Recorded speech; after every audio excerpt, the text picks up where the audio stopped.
Oh yeah! Alright, here we are. Welcome to the stream, everybody. Thanks to everyone who's stuck around since the start of the stream. Anyone who's just joining, welcome to the 24-hour Fightin Foenatics fundraiser stream for Combo Breaker 2020. We're working on getting a few of our international players out to the biggest Them Fightin' Herd event of all time.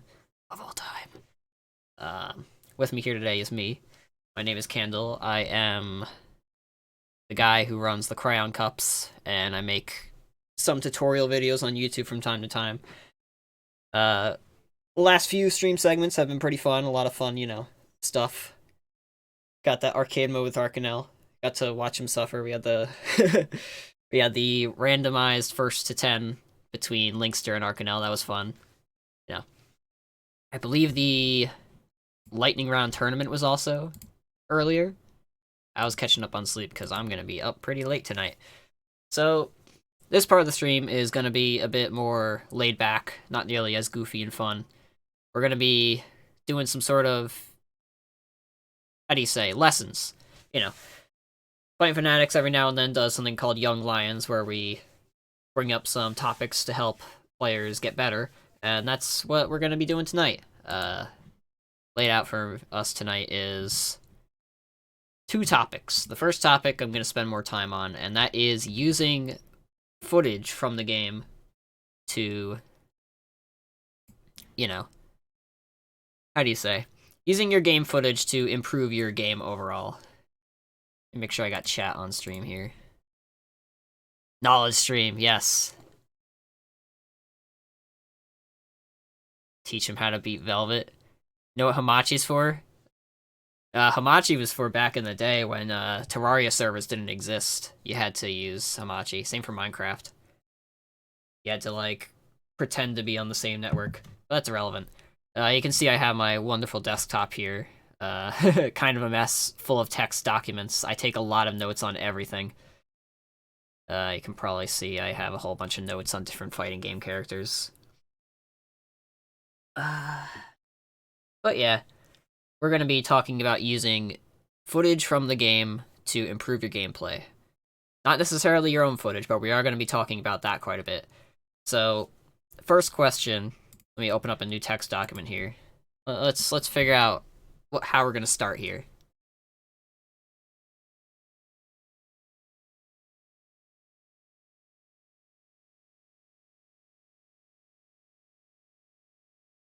Let's start with that. How do you get game footage?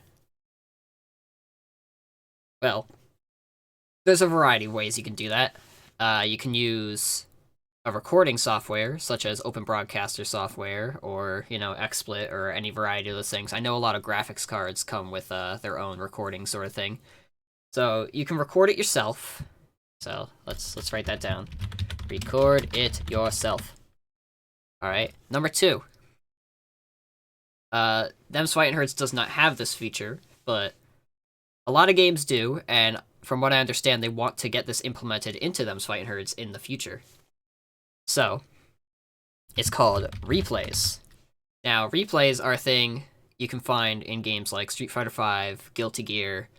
Whenever you finish a fight, it'll often ask you if you want to save the replay. Even Fightcade has it. You can go onto Fightcade, you can go to your profile, and you can actually watch all of your old matches. And that's very useful. Fightin' Herds does not have that just yet, so you may have to resort to some of the other ones for the time being. Now, what if your computer is not, good enough to record your own gameplay? Like, if you're a potato warrior playing on a toaster, what do?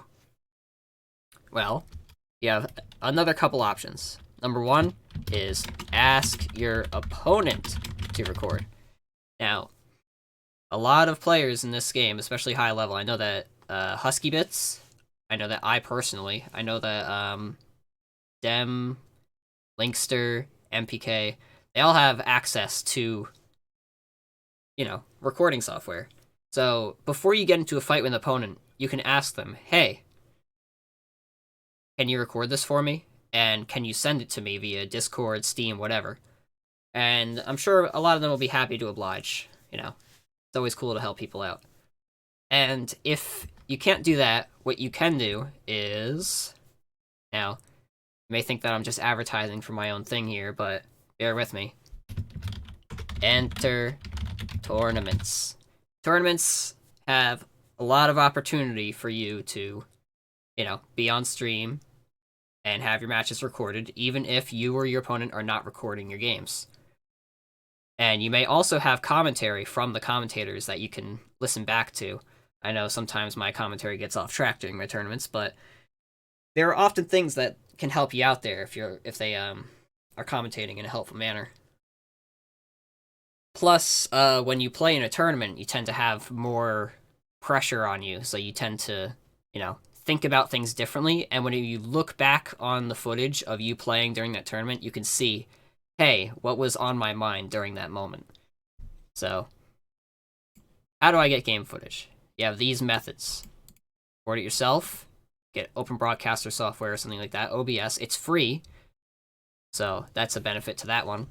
And like I said, a lot of game graphics cards have built-in recording software. In-game replays. TFH doesn't have this yet. TFH doesn't have yet. I'm not sure if it's definitely going to be in the game, but from what I understand, it's a priority for after 1.0, and so, I think it's a very good priority. Ask your opponent to record your games for you, and enter tournaments. So there's how you get footage. Now, here's the secret tech, alright? This is the secretest secret tech.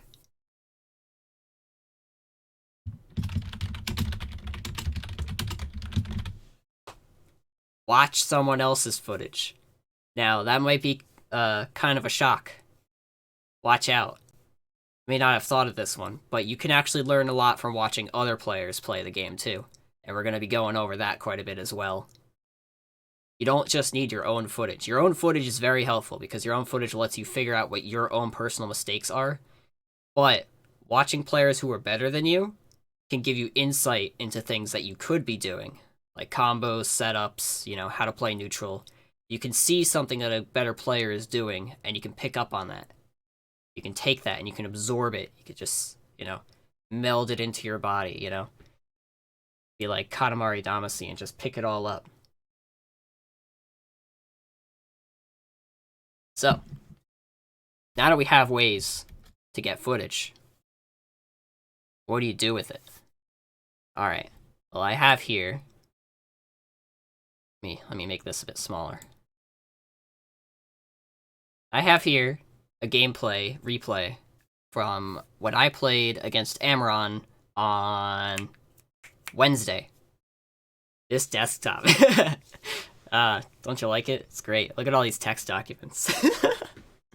It was actually worse before I set up for this stream.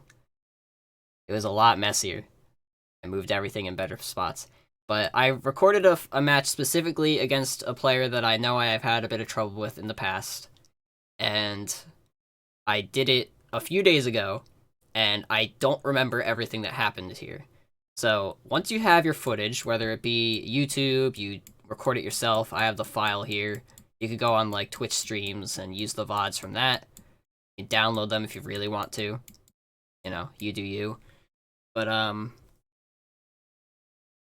yeah, you have it, and you're like, hey, let me open with VLC Media Player. You can use Movie Maker, you can use whatever program you want. Oh, geez, it's over here. It's on my second monitor. So, the reason I'm using VLC here is because VLC has a wonderful thing called frame by frame. This button here lets me see the frames, every time I click. It's gonna work. Let's see. You can just see the frames. And frame by frame is nice if you're looking for specifically what happened in a moment. You don't get that with Windows Movie Maker. You can do that on YouTube, by the way. If you go on YouTube and you use these two keys, comma and period, while you're paused, it actually goes forward and backward by the frames. So that's very helpful knowledge to know. So the first step is actually getting your footage. Second step is watching the footage. Alright. So, this is a 25-minute set. I believe it was first to 5. And, you know, we're just gonna hit play to see what's going on here. So, here's something that you should be doing when you're watching. You should look at, you know, different situations that give you trouble. There are 2 things you should watch for, alright? 1, what gives me trouble? You know, basically, why did I get hit? I got hit here. I'm gonna look at it and see what happened. And then, what worked? What did I do that worked? How do I type? What did I do that worked? Alright, you have 2 parts. You have the negatives, and you have the positives. You can't just look at negatives. If you look at negatives all the time, you're gonna get kind of discouraged. You gotta look at the things that you did that worked as well. You gotta, you know, how do you say, encourage yourself by seeing what worked and repeating that. Because if you only look at the things that don't work, you know, you're taking your mind off of the things that you're doing that are positive, and that's not a good mindset to have. You want to stay positive. Stream chat is covering the text document? Oh no. Alright. Stream chat can go down there. That works, right?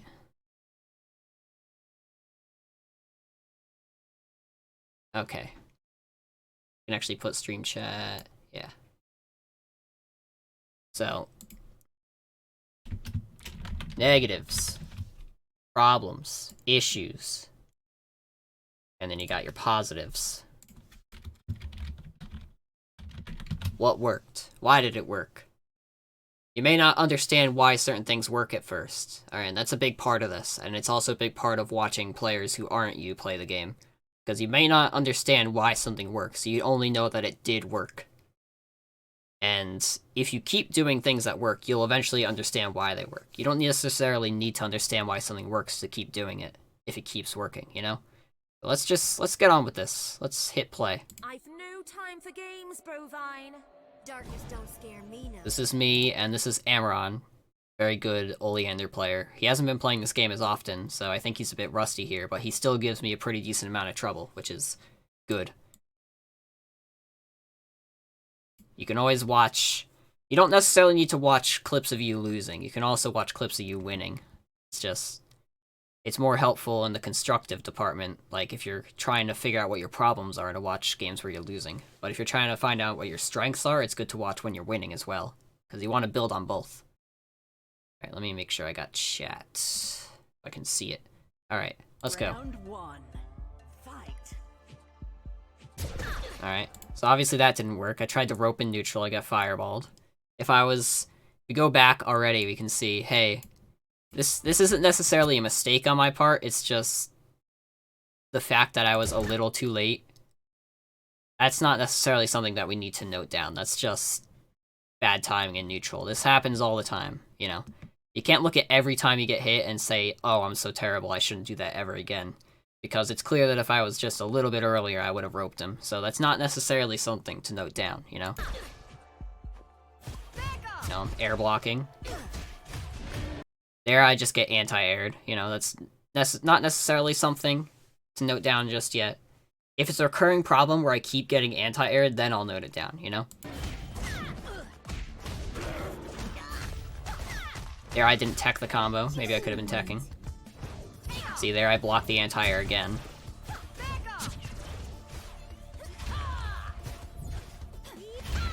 Ah, yes, bad stomp. Bad stomp.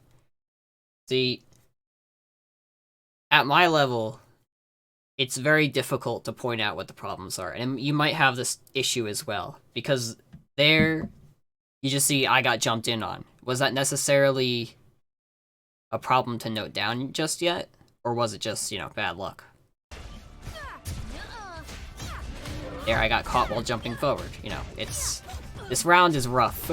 There I wake up with jump C. I don't know if that was a good idea, but it worked.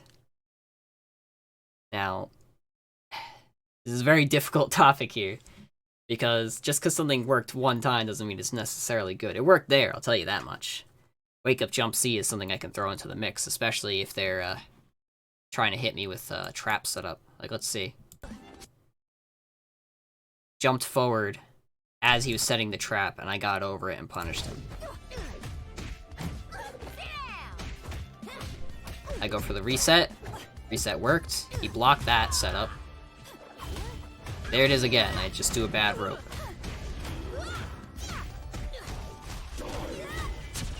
I'll figure out when there's actually a moment where I can look at it and actually note something down. You're dumb. You lost, and you're dumb. Because as of currently, it's just neutral exchanges that I lose. It's not necessarily me having a bad habit. So there I jumped in again. Just like I did in the first round, but this time it worked. And that's what tells you that this isn't necessarily a problem just yet. If it works sometimes and not other times, then it's a lot harder to tell. There I did an anti-air. That time I did. Look at that, see? Just as I said so. He blocked that reset. That's something for me to keep in mind later. Missed the rope again. He almost punished me that time. Wake up counter. He tried to meaty throw me, but he missed. Yeah, that's rough. Get rid of the trap.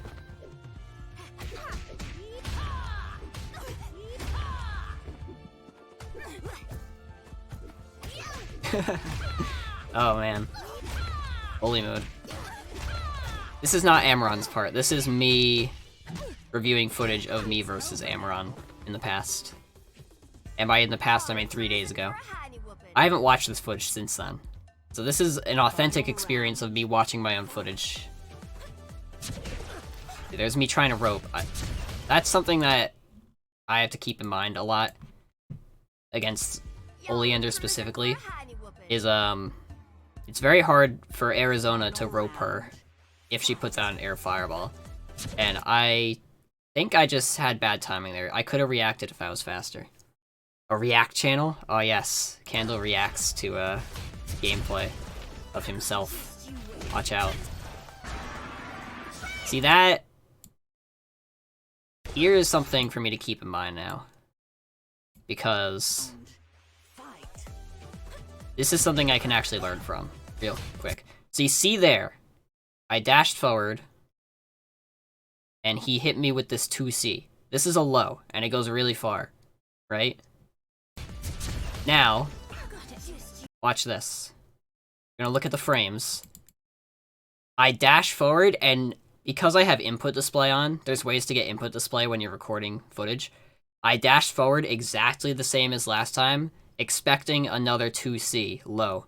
Now I'm dashing forward, and I'm blocking low, because I learned. But, look at this. He hits me with the overhead. This move hits high. I'm trying to block low because I'm expecting the 2C. This is something I didn't even think about. I always expect Oleander to throw a fireball or to hit with the low sweep. But this is new. This is something I can note down. So, let's write that down. Oleander overhead. This is a big one for me. I have a lot of issues with her overhead. Like, personally, not like issues with the fact that it, works. I have issues blocking it. It's just my own personal problem. It's something I gotta work on. So here I am. I got hit by the overhead. And he got Fred. Hello, I'm Fred. And here I go again. It's going for more overheads. Now something to keep in mind is that when Oleander, you'll actually see this if you watch this gameplay, he goes for a lot of overheads when Fred is out, which means I actually have a easier time blocking them. Because Oleander can make her overhead safe using Fred, and therefore she goes for them a lot more often, and if they hit, she gets a combo. You don't see Oleander overhead a whole lot when it's not time for Fred. But once Fred comes out, you're going to see a lot of overheads, especially from like Amaron and MPK. Because they know it's safe. They know they can make it safe if they time Fred properly. And I have super. I could punish it, but Fred, if he does it properly with the true block string, he's safe. Oh, that one was rough. Alright. He told me this was intentional. Did I already skip it? Yeah, I already skipped it. When I was discussing the fight with him later, he told me that was intentional. what he does is he walks up and he whiffs the throw on purpose, and then I try to tech the throw. Actually see the frames. So here we are. He puts me in block stun. I'm just trying to block, alright? He walks up. Just out of range of throw. He throws. And then you see my reaction is to block high and hit my throw macro. I'm trying to tech the throw. This is something I never thought about. And that's, you know, big throw baits. So this is my own personal notes. These are things that are giving me trouble. You might have something different. You might be like, oh, I keep getting hit low on wake up. You know, I keep getting counter hit when I'm trying to go for my pressure. There's different things that they could be, but it's important to try to write them down and think about them. Oftentimes, what I would do, way back when, see if I can find it. Is it in here? It's in my text document folder. Arizona notes. Here it is. Look at this. These are... what are these? I don't know if these are the right ones. I have a lot of notes. There were notes that I, wrote to myself after doing stuff. There was one where, after a tournament, I wrote down all the problems I was having, and I, like, kept them in mind. I gotta find them. Whatever. There was one where it's like, stop 6B'ing after 6A. Because I would constantly do that. I would anti-air someone with 6A, and they would block it, and then I would always do the overhead. I would always do the elbow directly afterwards, and they would always block it, because I always did it. So I wrote down, stops autopilot 6B'ing. I was like, this is how I wrote it. I was like, stop autopilot 6B'ing, you dumb cow. That's what I wrote to myself. I was like mad at myself. But it was productive. I don't do that as often anymore. I mean, I still do it, but you know, not all the time anymore. Alright, so I got baited. I got baited so hard there. I didn't react to the throw tech. That's the problem. I didn't react to it. I just knew that he walked up and I saw Oleander's throw animation. I didn't see the exclamation point. Alright, so I get the hit because he read in front of me. I drop my combo. Alright, you know. Combo training. I drop a lot of combos. Combo training is... if you're dropping a lot of your combos, it might be good to work on them, but it might also be good to figure out some easier combos so you don't drop them as often, you know? So, that's always a question mark, because it might not be... you know, execution is something that you can train, but it might also be better to just have consistent combos, you know? Which is something we'll talk about later when we get to the combo section. Yeah, it feels like a lot of the time, what you're doing is going in training mode and practicing combos. But sometimes it's better to just have a combo that's relatively easy, that you can get all the time, and then you just go online and fight. You can't spend your whole life in training mode. There's gotta be a mix. You spend your whole life in training mode, then you'll get to the point where you can do the combos in training mode just fine. But the second you get that hit in an actual match, the nerves hit. You're not used to it. You don't actually... there's a difference between training yourself to do the combo in a completely controlled environment, and a difference between... yeah. Difference between, you know, controlled environment and actually hitting it in a match and being able to react to that. So, combo training is a big question mark half the time. That's why I put a question mark there. Alright, you know. Me dashing forward all the time gets me smacked by fireballs quite a lot. Ooh, I got anti-aired. Hasty jump. Dash up 6A. Push blocks me. I jump in after he whiffs the 6A. That was the side switch super setup. Here I'm doing my combo. Stomp loops. Don't drop it. Alright, I did a fat chunk of damage there. Oh my goodness. That one, like, that right there. That one got me good. I just finished doing the world's greatest combo. And you know what he does? He does dash up, crouch, and then he 6A's me. That was a bit of rollback, probably because he was standing and the game didn't realize that he did a 6A just yet. So there's one frame of rollback there where he gets hit. I didn't actually see that when I was playing. But he dashes forward, crouches, and does a reverse directional 6A and just completely messes me up. I got smacked. All because I was trying to do my dash up, jump C, like a complete dummy. And I think I lose that. I lose it because of that. Yeah, I'm dead. I'm dead because of that one. My cause is righteous. Do not get in my way. So I don't know if I should note that one down or not, because I feel like he got lucky. Personally. I don't even know how he managed that, or if it was intentional. But maybe what I can do is time JC to hit crouchers. Because the only reason that worked is because I did an early JC. So there's something I can work on. It's a small thing, but you know, every note helps. I've no time for games. Once you have a whole bunch of notes, what you can do is you can prioritize them. Like, it's obvious that Oleander overhead is something I gotta work on a lot. This thing is minor. I haven't written down any positives yet. Because what I've seen, it's just... There's very few new things that are working for me here that I don't already know works.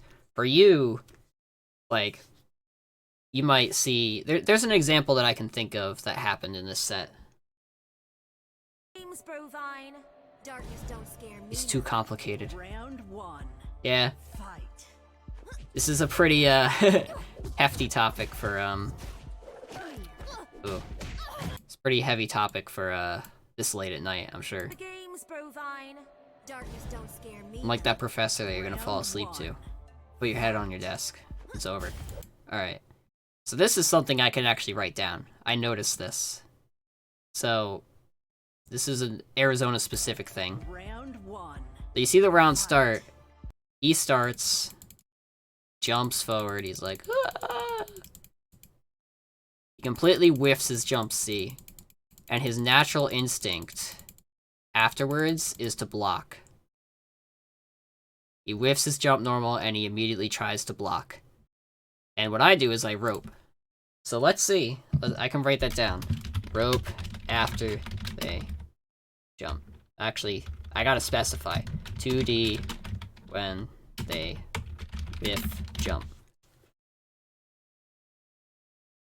Oh, 5:38 a.m. Goodness gracious. Oh yeah, watching replays is pretty important if you want to improve. Not everyone's goal is improvement, but that seems to be the story of fighting games, is the struggle to improve yourself, you know? That's one of the reasons why fighting games appeal to a lot of people, is because it's a constant self-improvement kind of thing. And self-improvement feels good. When you actually improve yourself and you can see the results, it feels really good. It feels good to build yourself up. But there are some things that are really key to that a lot of people don't know about. This is one of the big ones. Like, let's say you have 3 parts to playing the game, to getting better, right? You've got playing. The chat's probably in the way again, isn't it? Let's put chat over here. So let's increase this again. You have actually playing the game, right? Play the game. Then you watch your replays. And then, this is something that we'll get to in a moment once I write all this stuff down. Actually training. Not just mindless training like, you know, doing combos, but training mode as in looking at something that happened in your replay and figuring it out. That's an important bit. You gotta try to figure out what went wrong. Alright, let's go.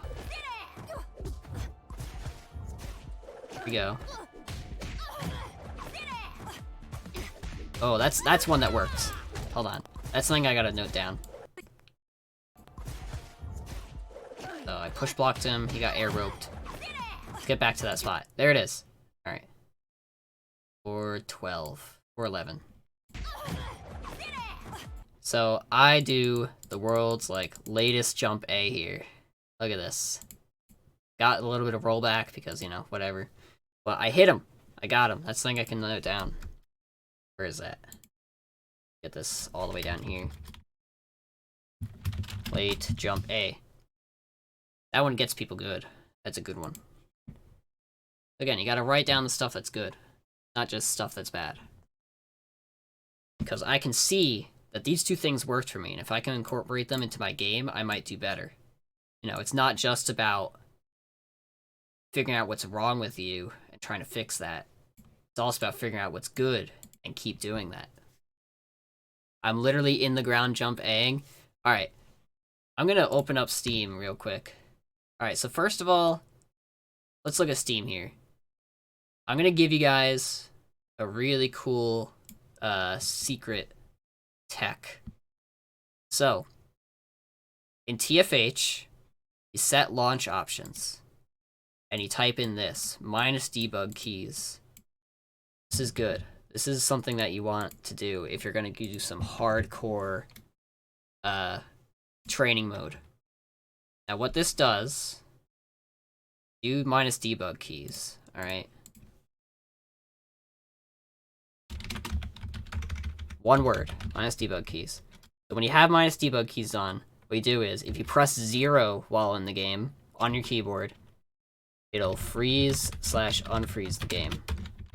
If you press minus will slow down the game, and frame advance. And then plus will speed up the game again. Ah, yes. Thank you for that, Oreo. Forgot to mention that. Do not use debug keys if you plan on fighting online. Do not press those keys. So I'm gonna launch the game now. So I want to see why this works so well. We've got the game up. This is gonna look really messy on stream because I'm not using 2 monitors for this. I do usually have 2 monitors, so what I will do is I'll usually put this over here and like maybe put my notes over there too. But you know. Yeah! Ah!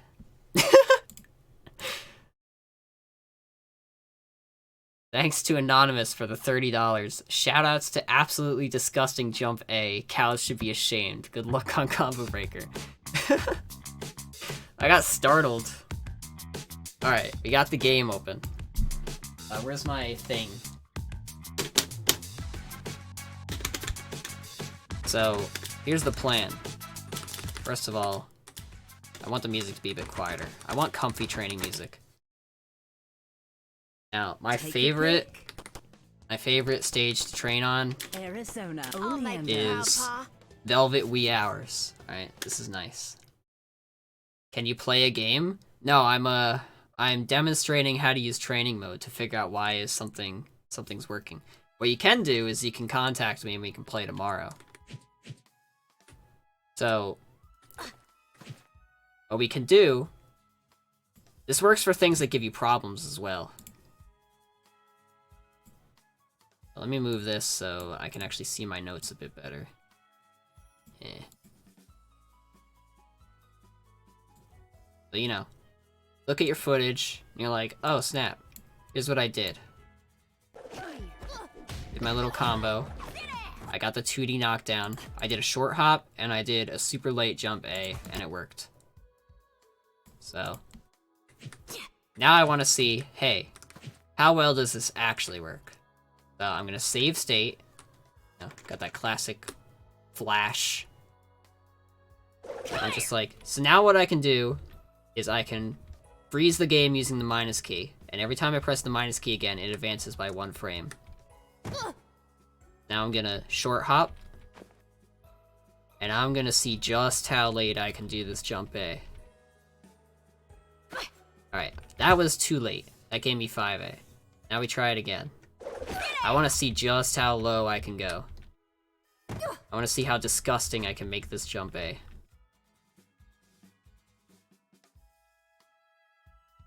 Alright. Let's look at that. Alright.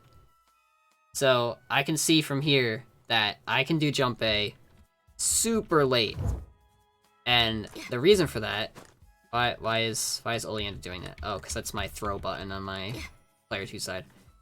I can actually see that the reason this happens is because I have hurt boxes turned on. I can see that her hurt box goes upwards. That's an important thing to note for me. Jump A also raises her hurt box.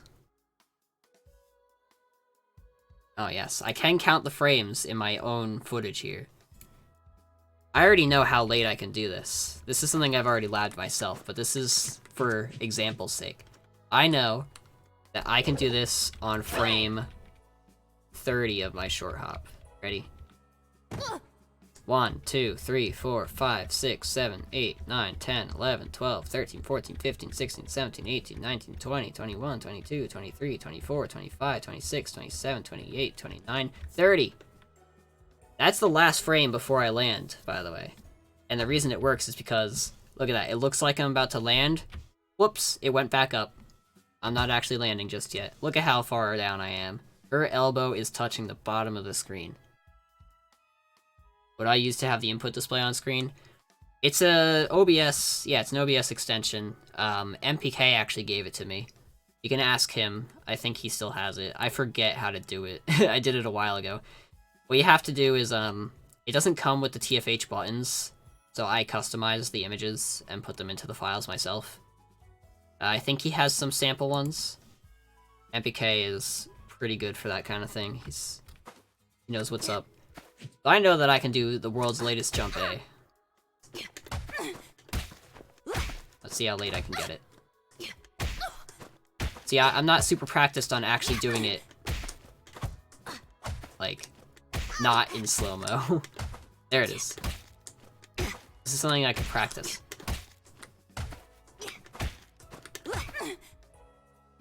That's a pretty good mix-up that I've just incorporated into my game, looking at something that worked. Alright. Let's continue. Let's see if I can mute the game here. Okay. Mixer. Mixer. Get out of here. Away. Shh.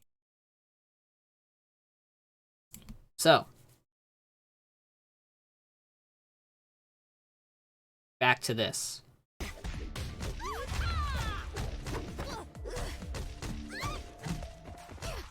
Here I'm doing my combo. I didn't quite grab the tech roll properly there, but he still didn't tech it, so that's fine. I don't know why I did that. I try to jump A there, but he kind of just jabs me.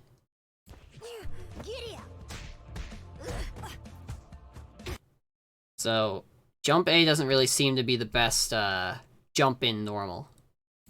Seems to be good for mix-ups, but it didn't really work there. I feel like jump B would have been better. Wake up. Armor. Probably not the smartest idea. He could have dash up throw me, but didn't do it.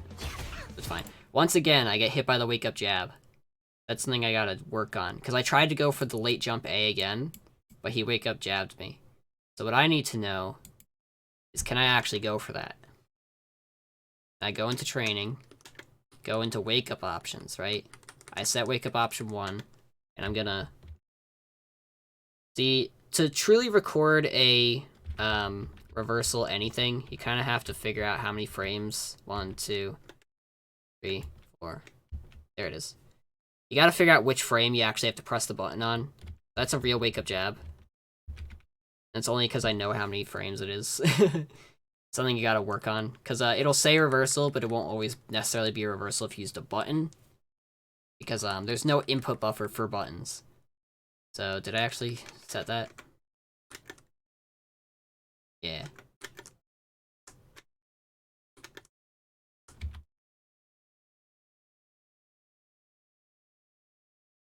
So, it's clear that if I go for the late one, Let's see. Yeah, frames are difficult to understand. You might not go this deep into it.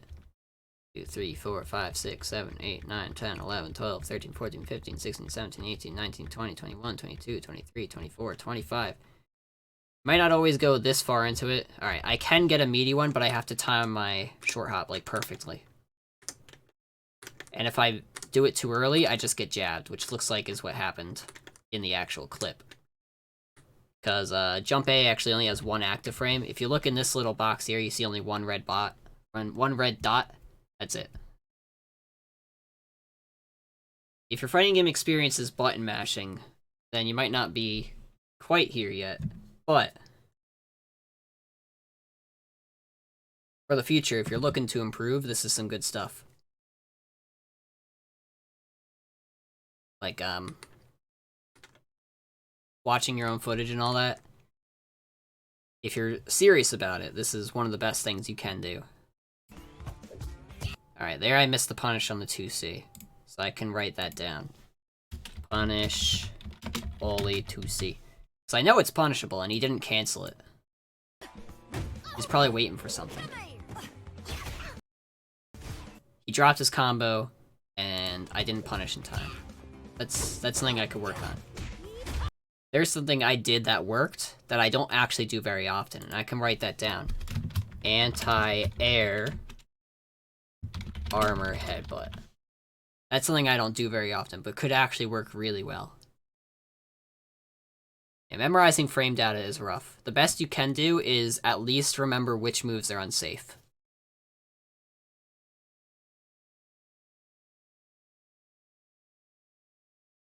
Don't want to set... Oh, is there... Oh, there's a game? Okay. Yeah, I'm not going to restart the game. Don't worry. Here, I'm doing my combo. Oh, I dropped that. I don't know if that combo actually works or not. I can actually test that right now. Let me see if that combo works. Let me make sure I know which combo I did. This is something you can do. You can see, hey, did that combo actually fail or not? So I max JD with 22C in the corner, and I do my usual stuff. Alright. Let's see. See. How can I set this up?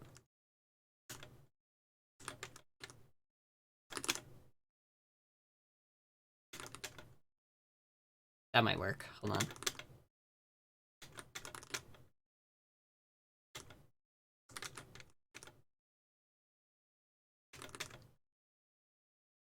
This is a genuine labbing process here. Hold on. Gotta figure this out.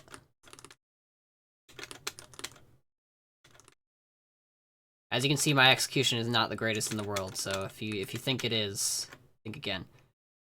Alright, so I did my usual combo. I saved a state right at the part before I dropped. Let me see if I can actually hit this. That just doesn't work, it looks like.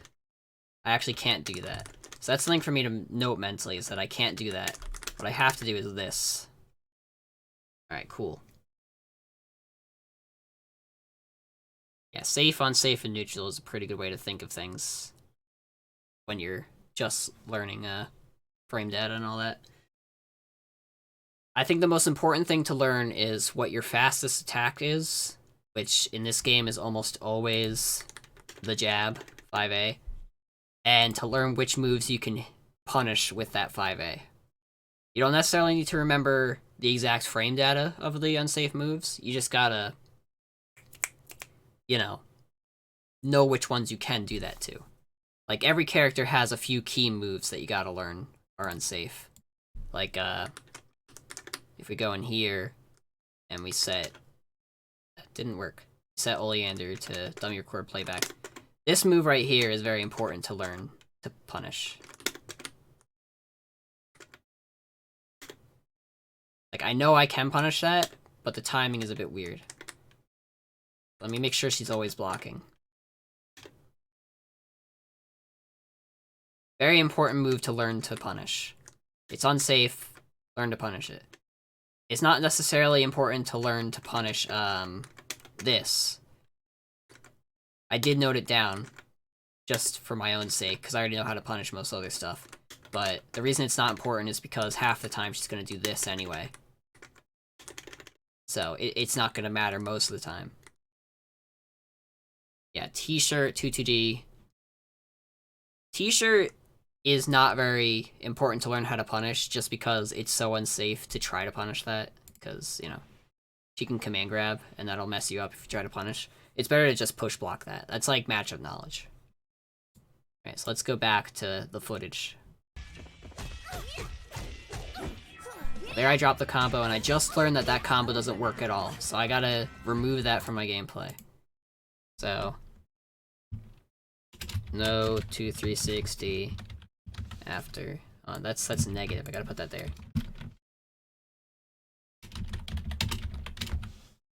I'll write that down. That's something I need to remove. Y'all were cruising for a honey whoop. So far I have 3 things that could work, and I have a few smaller things that I gotta work on. Now, everyone's list is gonna look different here. Alright, for you it might be... Let's see. For you, you might be in here and you'll be like... negatives. You'll be like... counter hit on wake up. And you'll be like, oh no. Didn't block overhead. You know, stuff like that. Overheard, overhead. These are things that you might have if you're not super seasoned. You know, if you get counter hit on wake up. The thing is, when you write these down, you might also need to figure out what the solutions are. And that's why, you know, that's why I say to go into training mode and figure that out. You know, you gotta figure it out. Like, if you're getting counter hit on wake up, Bullyanders being a bully and doing this, let me actually get hit first. Like, oh, I can't get out of this. I'm trying to get out. You know. Doesn't work. I see her jump. I'm trying to 6A. I'm trying to anti-air. You might just figure out that, hey, you can't press buttons in this situation. You know. Everyone's list is going to look different, and the process by which you figure it out might also be different. So here's the other part.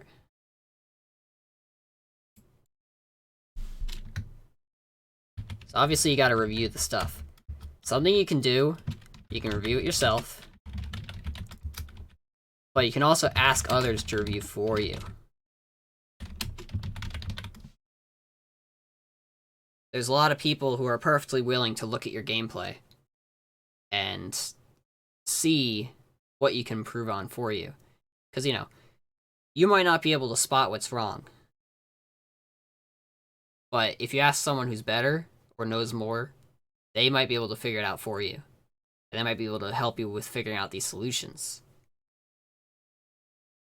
You ask others for advice, especially those who are better than you.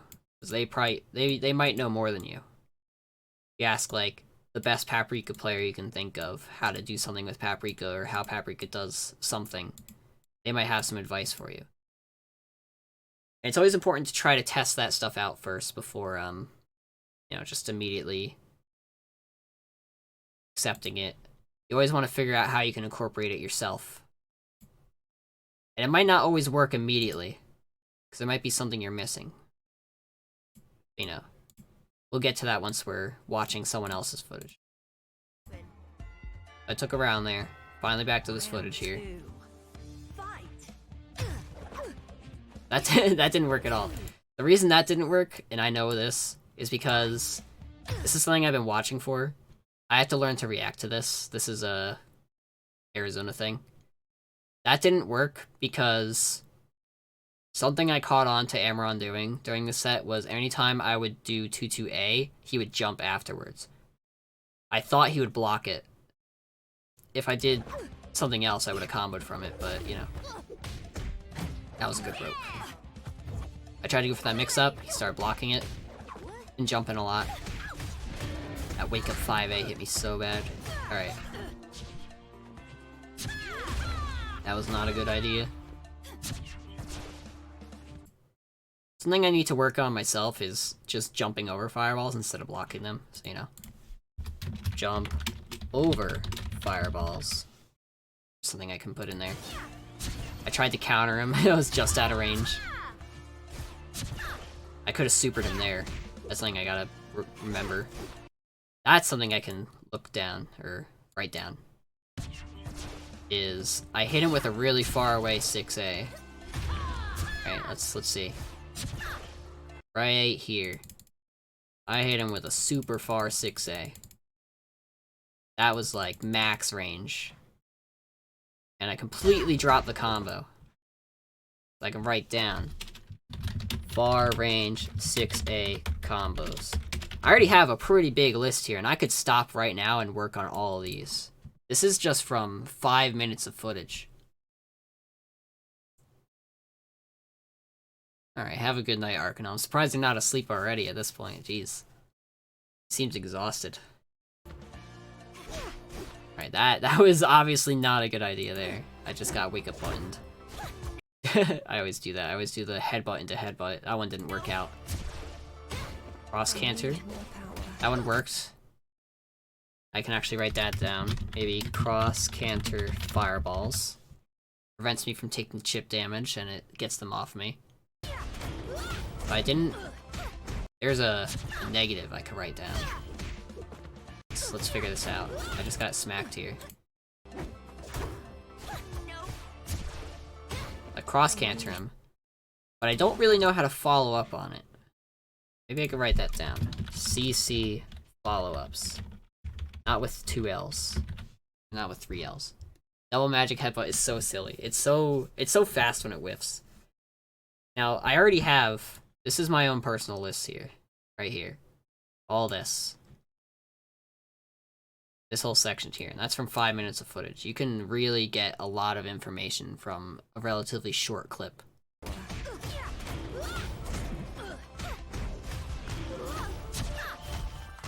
Let me actually write this down. Watching your own footage. So this whole section here. Watching your own footage. Viewing notes. Whatever. This is watching your own footage. This is writing down your own problems. You're watching other people's footage. Watching others' footage. So, what you can do when you watch others' footage, you're not necessarily going to be looking at the things that they messed up on. You're going to look at the things that they did well. You're going to look at stuff to improve yourself by looking at what they did that works that you're maybe not doing. So, looking at new tech.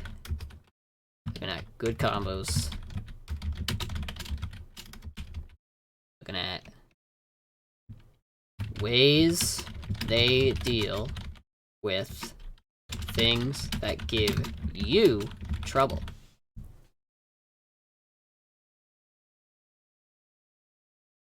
So you see, like, let's say you're watching a player and you already know that, let's say, Velvet is giving you trouble with her eruption strings, right? Let's say you're fighting Velvet. She's like, let's see here. Fighting Velvet. 2 Velvets. Alright, great. Fighting Velvet, and she's just like constantly doing this, and you don't really know how to deal with it. You know, you can look at a higher level player and see what they do to deal with that. You note that down and you look for it. You look for that player fighting against that character that's giving you trouble, and you figure out what they're doing that you're not doing. Alright? Let's go back here. Alright, so this situation sucks. If Oleander has a trap in front of you, in the corner, there's not a lot you can do. So, here, I get baited so hard. Alright? He jumps at me. I try to push block. I'm blocking high, I press BC. I'm trying to push block. Because it's all I really can do. I can't anti-air because this thing is here. It's like, what do I really do here? So this is something that I could put into training mode. I could set up Oleander, putting this trap here, and jumping at me. And I can figure out, what do I do?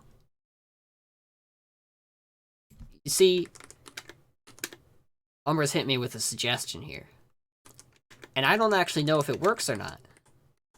That's why I do this.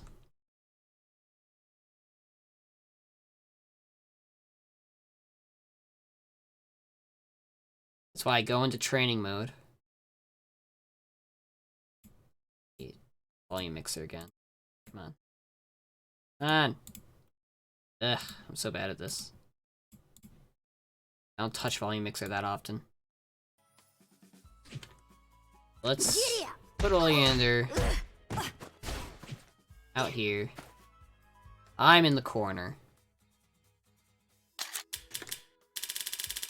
You can actually look at, like, the exact scenario I got put in.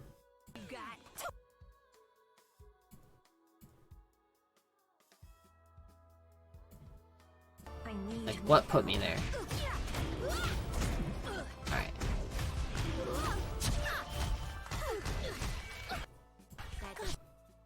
Looks like it's gonna be kind of difficult to recreate this exact spacing. But I can see that she is about... Let's see. Her horn is about where the JD bar is here. Let's figure that one out. Want her horn to be where the JD bar is about. Which trap did she set down? The A trap? Move her a bit closer. I don't know. Which part of her idle stance is she in here?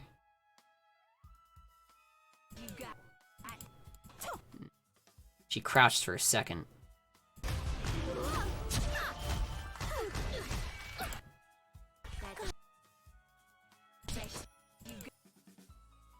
Alright, when she crouches... I should have frame by framed it. This is like really in-depth kind of stuff. You don't necessarily need to go this crazy when you're labbing stuff. This is me really trying to figure this one out. So she's crouching, and her horn is about there. Okay, I got it. So I'm gonna set the dummy to crouch. Actually, I'm gonna do this.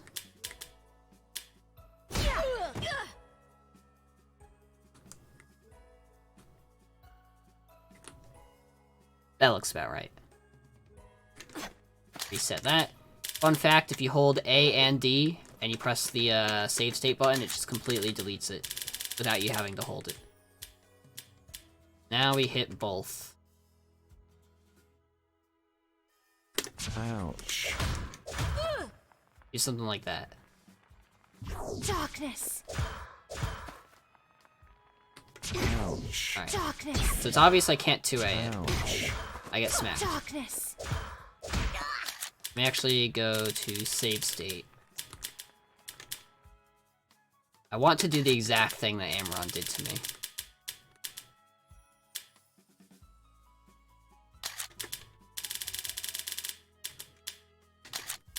So that's our save state. Dankness. What? Ouch. He did something like that, right?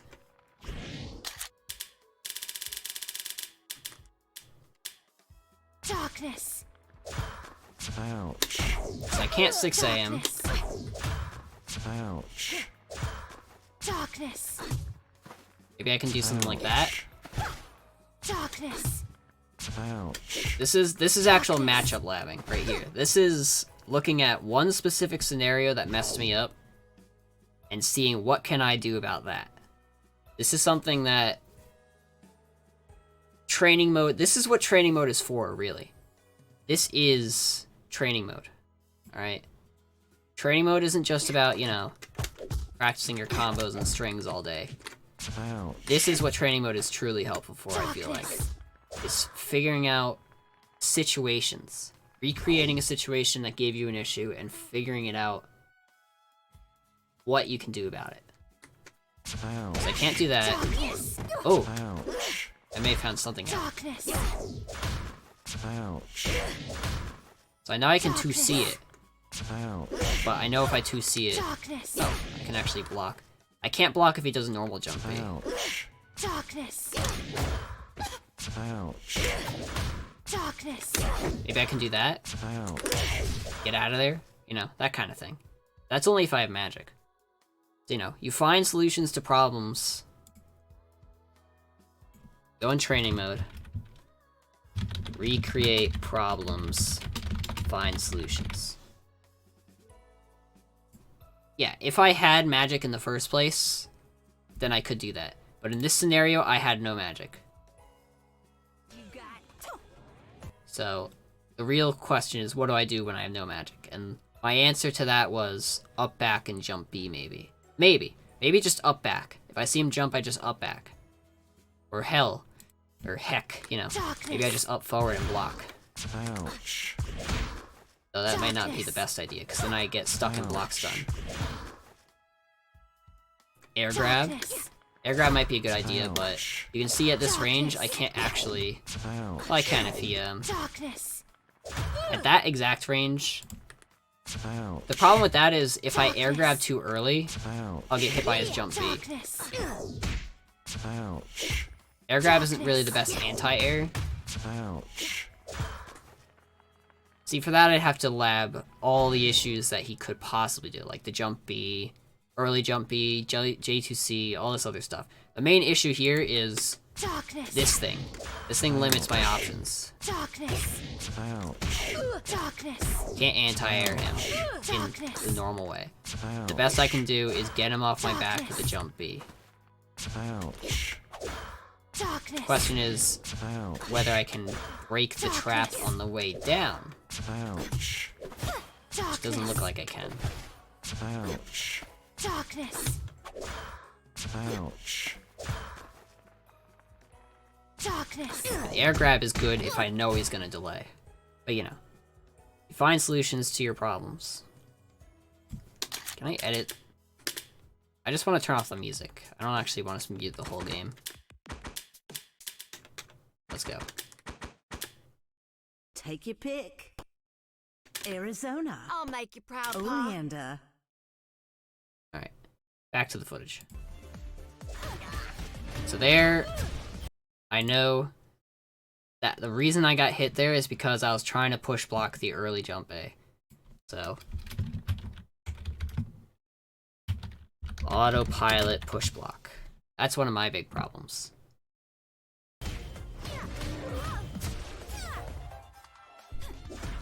See, it happened again. I got hit the exact same way twice. He walked up, and I know that when he walks up, I think he's gonna throw me or he's gonna hit me with 5A. So my first instinct is to push block, and it's not working out for me.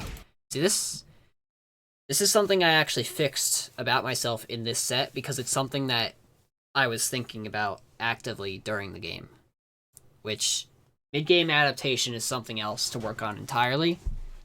But this situation comes up later in the footage, and it doesn't happen again. I just block patiently. I didn't know to, you know, I didn't know about this whole thing that I could possibly do. I didn't even think about it. I just knew that I had to stop doing this. I was getting wrecked for that. Alright, let's continue here. So I believe I die to this combo. Yeah. That's dead cow right there. Round 3. Yes, you always find counters to your opponent's counters, and you gotta figure out what level your opponent's on in terms of the counters. The first step to that whole situation of, you know, being able to counter your opponent's counter is that you actually have to learn what you can do in these situations. That's why this part of the thing, go into training mode and recreate the situations. That's why that's important. So you have to actually figure out what the thing is that you're trying to counter. There I got push block baited again. That time he failed to anti-air. If Amaron was working on his own anti-airs... I know he's been playing Eunice a lot, so he's not used to the 6A anti-air. If he had done more 6As and 2Bs, I would be dead a lot more often. Here I'm doing my combo.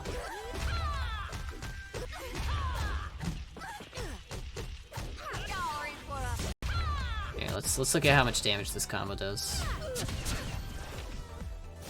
Because this is something I've been labbing myself, personally, is, Arizona combos. Health is right there. Jeez.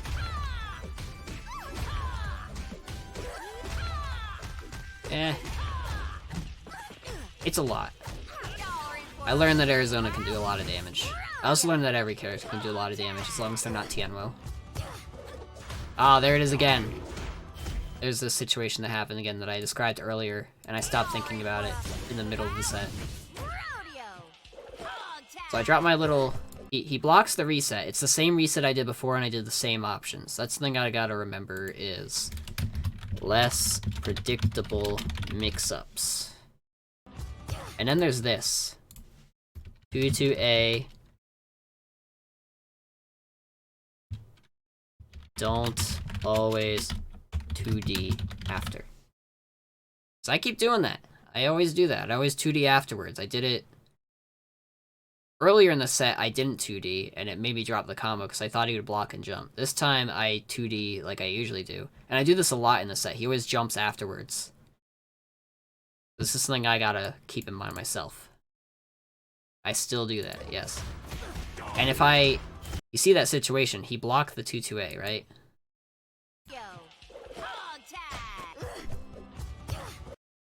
He blocks it, he holds up forward, and he jump Bs. I can actually recreate that whole situation right here. Watch this. Watch this. Payload state. We're at this range, right? He's blocking, always.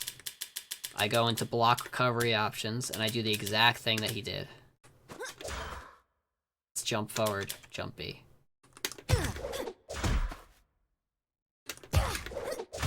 There you go. If I do it immediately, I can block in time, but I also will have no chance of roping him. Because, he'll still be in block stun. So I have to delay it by a bit. And if I do that, I'll get punished. But, if I just do nothing, I'm free to anti-air. So that's something I gotta remember myself. There you go. Another example of finding a solution to something that is wrong. Alright, I'm about to get fretted. Nope. Magic dash out, because Fred is a projectile. Alright, he's got me in block stun. I tried to super for some reason, and I got cross cancer. There it is, there's that overhead. I already wrote down that I gotta watch for those. There it is again, I got hit by another one. I think I'm dead to that. I think that killed me. Not blocking the overheads is what got me killed.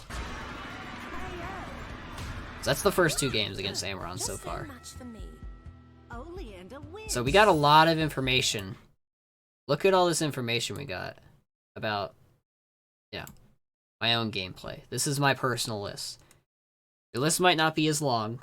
It might not have the same kind of thing. You might not be as good at spotting what is going wrong and what situations are caused by what. But you can get a lot of information from just a little bit of footage. Like this section here, enter tournaments. Even if you only get 2 games on stream, you learn a lot in those 2 games. You can learn a lot just from watching those. You can ask someone else to look at them and be like, "Hey, what do I do?" And I believe Amaron is going to be doing a section in his stream slot tomorrow afternoon, where he's going to look at user submitted footage and help analyze them. So, this section here, where is it? Ask others for advice. You can actually do that. You can contact someone on the Fightin's organizer group and tell them, "Hey, can you have Amaron analyze this footage for me?" Great, thanks. There you go.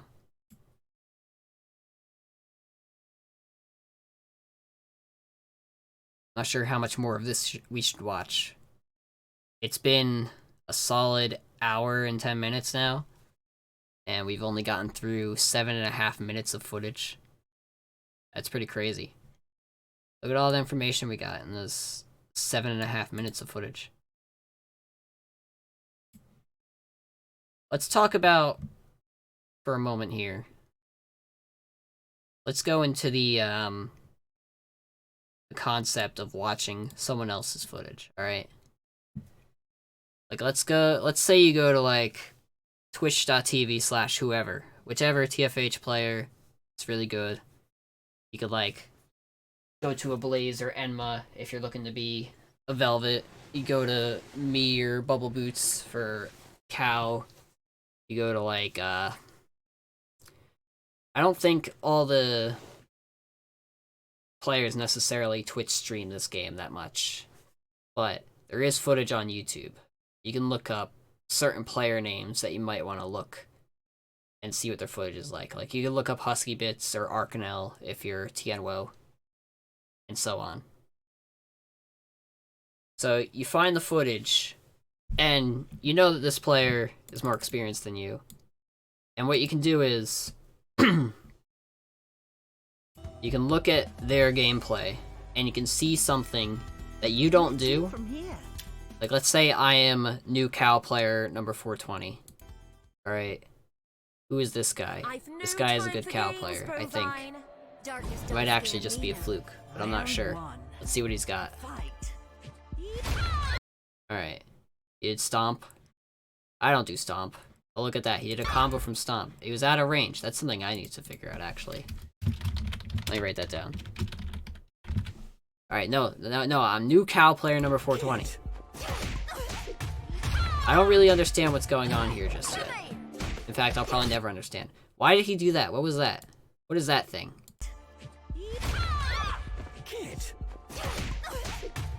I saw him do this. What is this? He did 6A, and he did a very late 2B, and he dropped his combo. Look at that.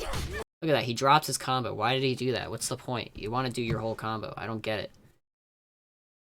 So, if you're a newer player, and you don't really know how the game works just yet, you might not know what it is that makes these sorts of things work that the, higher level players are doing. But what you can do is you can still steal their tech anyway. You can watch them, and you can see that they do something, and you can copy it. You don't have to understand what it is. You don't have to know exactly why it works. You'll learn how it works just by using it. You'll see that. You'll see that he did that. And you'll be like, hey, I don't know why this worked, but it worked. It did something. He's got to be doing it for a reason. Let me try it myself. Let me see if I can put it into action. Let me see if I can figure it out. So, new Cow player number 420 might just, wake up Super Ring. He's doing all that. He's still doing his, what do you say? Let me turn off all this block recovery nonsense. New Cow player 420 is like, hey, the only combo I know is this one. And this one doesn't even work. I can't even do it. Look at that. I get to the second one and the jump A whiffs. This combo sucks. I hate it. And he watches not new Cow player number 642. He's like, oh look, what is this combo that he did? What's that? He did a headbutt into rope? And then he did 6A and dropped his combo and did that? What does that even do? You can do this? What is that? Why does that work? And you look throughout the other footage. If we go back in time to when I was not new Cow player, when I was Candel, and I was talking about how I was doing 6A into short hop C, and Amron kept blocking it. New Cow player might see that I do this, and then I also do this. Might not understand why that works the way it does. But you can copy it and you can learn. You can use something that works even if you don't understand it, and you'll learn to understand it as you use it. That's something that I think is good to do when you're trying to learn what works and what doesn't, is to use something that you haven't used before, use it a lot, and figure out why it works and when it works. Bomb Bark breaks projectiles. Oh, shoot. Bomb is top tier. Watch out. And is projectile involved? What? You think it would just break projectiles, but it's projectile immune too? TRM was removed. Oh my god, I'm so happy about that one. Palm now beats Oleander and Bell. You'd be surprised. There are characters with projectile immunity that don't necessarily beat them. Though I do think Tianwo does relatively well against them. But like, that just means that Palm has Bash, basically. It's like better Bash. Because it has a stagger. Well, I mean, it starts with stagger, so she can't end with resets with stagger, but whatever. Whatever. So, things you can pick up from other players is you can find tech that you're not using. You can see combos that you haven't done before. You can see, hey, this person's doing this combo. It might be a good combo.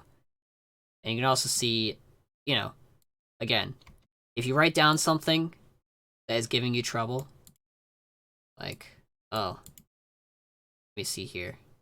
These are all things that I'm doing, but like, if you have trouble with, let's say, Arizona's frame traps, you can see what they're doing. Oh, my laptop over here is running low on battery. That's no good.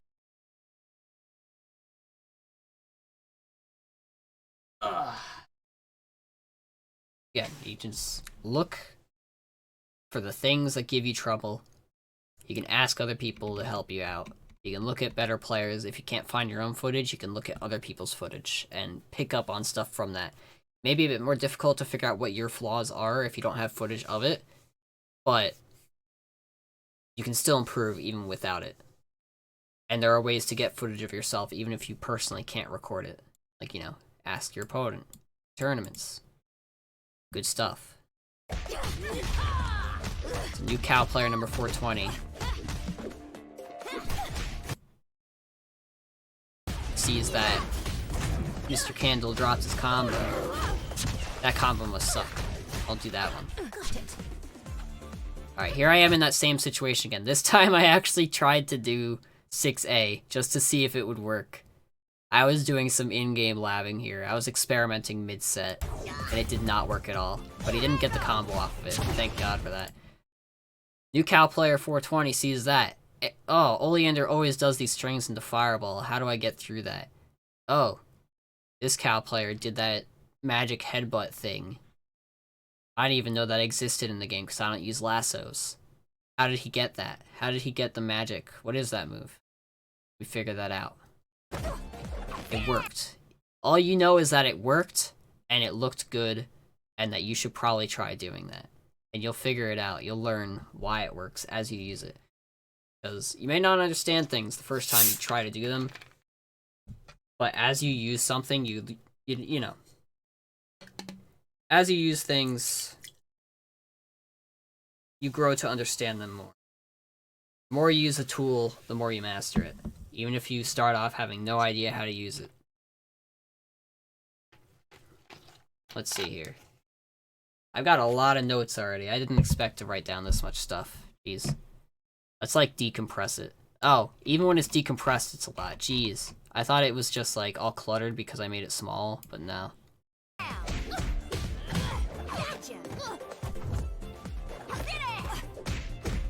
Air rope. There he is. He did throw. You know. Maybe you've never thrown someone before, and you see that person is doing the throw. You know, there's a lot of things that you can just look at and be like, hey, they did it, maybe I should try doing it. This is all case-by-case basis, by the way. Because not everyone is, super new. Not everyone is super experienced. It all matters to what's giving you trouble personally. I'm just here to give you the steps to figure out what is wrong and what to do about it. Because this list will not apply to you. This is Candel's list. This is me. Your list is going to look completely different. You might have your whole entire other issues. You might be like, you know, new cow player 420 over here. Dropping his combos. Keeps getting anti-aired. Can't jump in, he doesn't know what to do. Oleander keeps doing fireballs. And she's mean. Nah, Oleander's fine. This is someone else's list. This isn't my list. This is my list. Well, you can still use a list like this. Figure stuff out. Like, you know, you have your solutions. If you're getting anti-aired, you know, maybe you don't know about air block. Maybe you do know about air block, but you're not using it. Oleander fireballs. Maybe your character has some option. Maybe you're Tienwo, and you can use bash. Maybe you're Velvet, and you use DP. You know, something like that. Maybe you're Palm, and you can use the new bark. Something like that. Because that's relevant. That just apparently just got added. I don't know if it actually goes through Oleander's projectiles. I can't update the game midstream, so. Command dash, yes. That would have been my old one. Command dash. Command dash / bark. If you're dropping your combos, well, that's something we're gonna get to shortly.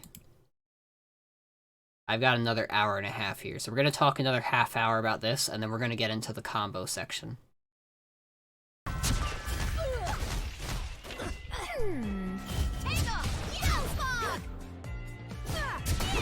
There it is again. Combo cow player, new cow player, Mr. Combo Man. Combo cow 420 XD sees that again. He's like, oh, he did it twice and it worked both times. I'm gonna try that. And he comboed from it. Maybe I should practice that too.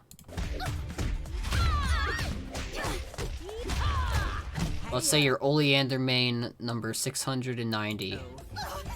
And you want to see what the heck Amaron does. Who is this Oleander player? He looks good. Look at that. He just like smacked Arizona out of her rope with that poke. And then she threw a fireball and Arizona doesn't know what to do. Oh, she got roped because she was jumping. Maybe don't jump so much. Look, she got the blocks. Doing double jump stuff. Look at that. Arizona. So you might not understand why that worked. I know why that worked. But you saw Amaron did an anti-air string, and he dashed forward and through.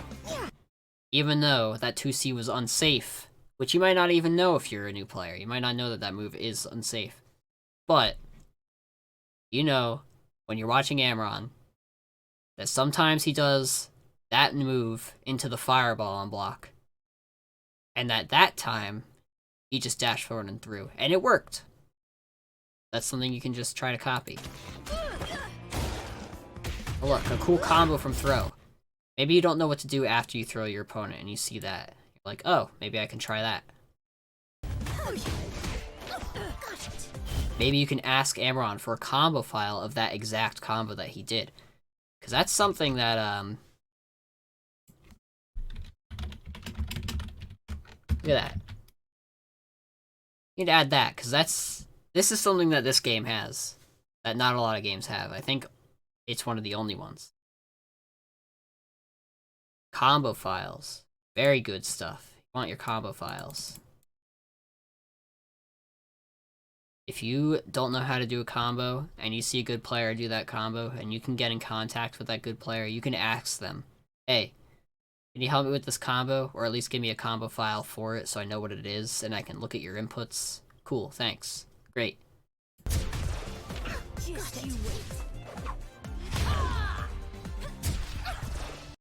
See that he's doing the air fireballs and jumping backwards and reading and all that. You can maybe copy that. What was that? How did he do that? I've never seen Oleander move like that before. I'm Oleander main 690 XD. I don't know what's going on. He's like, Oleander can run? What's going on? Look at that. He covered so much distance. Blah. He's so fast. I don't know how that works. You'd ask someone about that. That's something you wouldn't be able to figure out on your own, I don't think. I don't think you could figure out how to wave dash just from looking at it. That's something you would have to ask for help.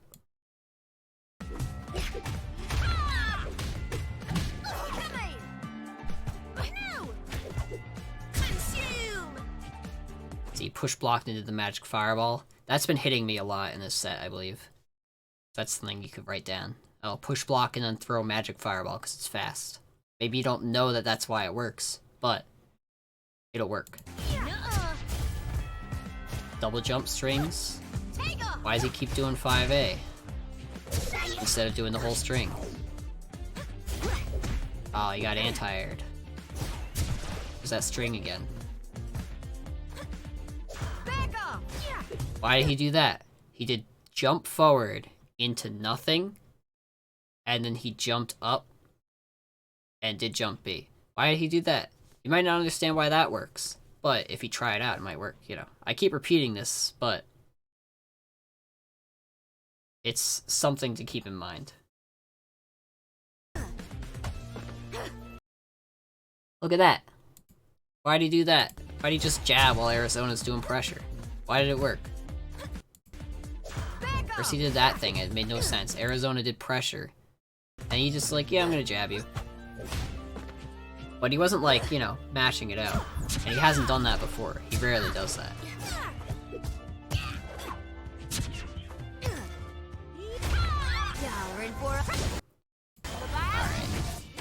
Alright. Amron got stomped. I don't know if I dropped this combo or not. I don't think so. Okay. My mama don't raise no fool. Not as fancy, but you got one? Hey, it doesn't necessarily need to be super fancy. As long as it works. It might be the same one I have. I just customized it a bit. I've no time for games, Brovine. Alright. Darkness don't scare me none. Round 1. Fight. Take off!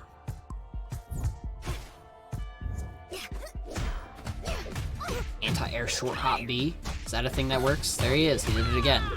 You might notice that every time I went for the short hop, Amron blocked it, and every time I went for the low, he didn't block it. So that's something that a new player might not understand just yet, but could figure it out if they tried it. Color buttons. Yeah, that's what it starts with.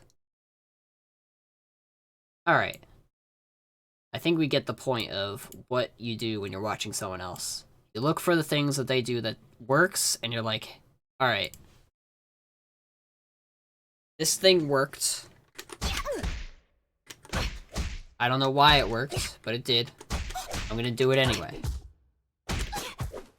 And it's gonna work when I do it, and as I play, I'll figure it out.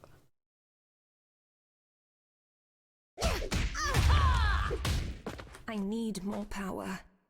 And when you're viewing your own footage, you find the things that are giving you trouble. Oleander's overhead. Alright. Let's go here. Recording number 3. Number 1. So, I got Oleander.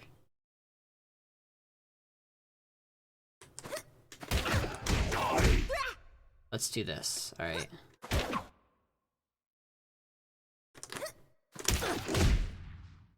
Alright, that's my first string.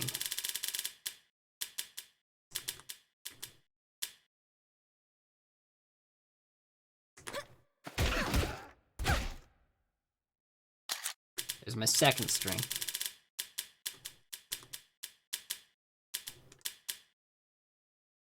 Darkness.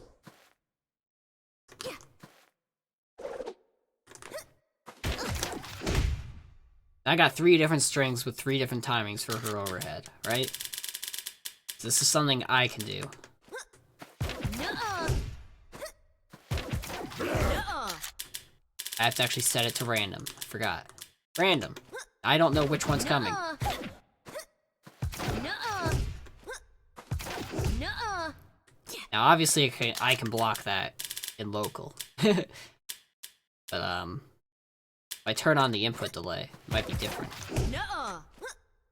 Nuh-uh. This is how you would practice this. You know, fake throw baits. That's not necessarily something you can practice. That's just something to keep in mind. Combo trading. Alright. We're starting to get to that point where we're at the point of how do I deal with combos? How do I learn combos? Combos are everyone's favorite subject, right? Everyone loves combos. Who loves combos? Do you love combos? I like combos. Combos are fun. They're how you win the game. If you can't do combos, you're done. I mean, not necessarily, but combos are important. Anytime you start a combo, you get guaranteed damage until your opponent is out of that combo.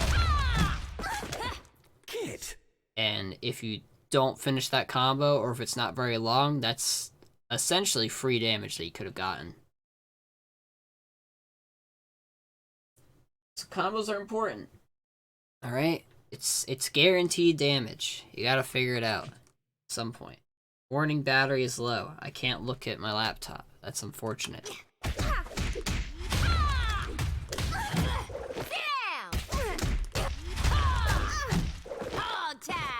So here's the thing with combos, alright? Combos can be difficult, or combos can be easy. Depends on what you're doing. Like, this is the easiest combo in the game. Every character can do this. Arizona kind of has trouble on the second rep, right? Everyone's got ABC, ABC.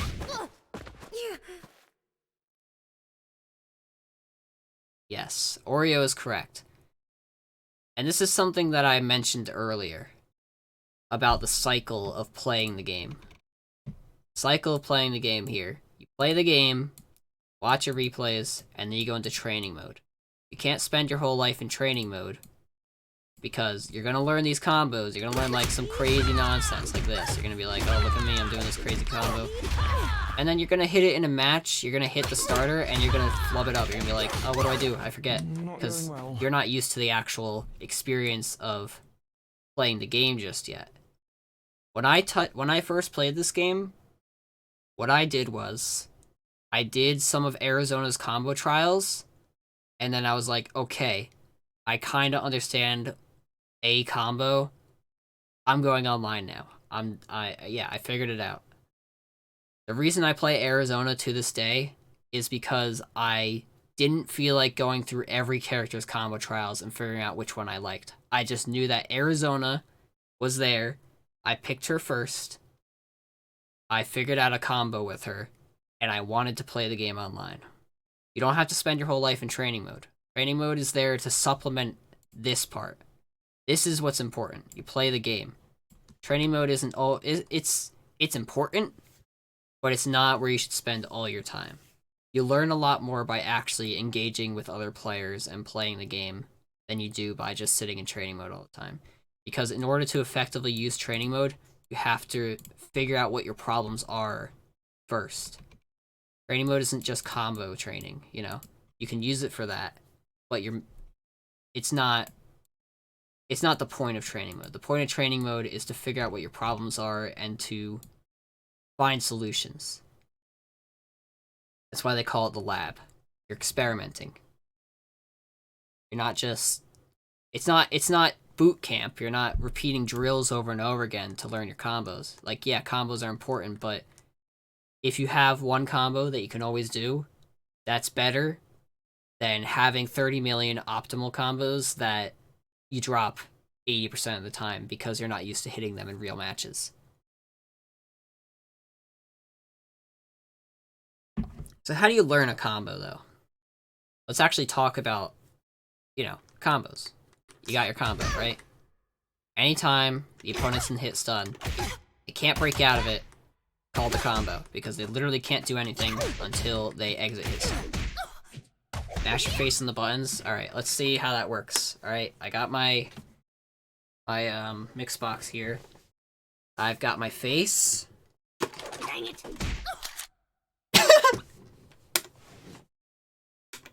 That works so well. How much damage was that combo? 455. Was it even a combo or was that just 5C? It was just 5C. Alright, easy combo. One hit combo. Alright.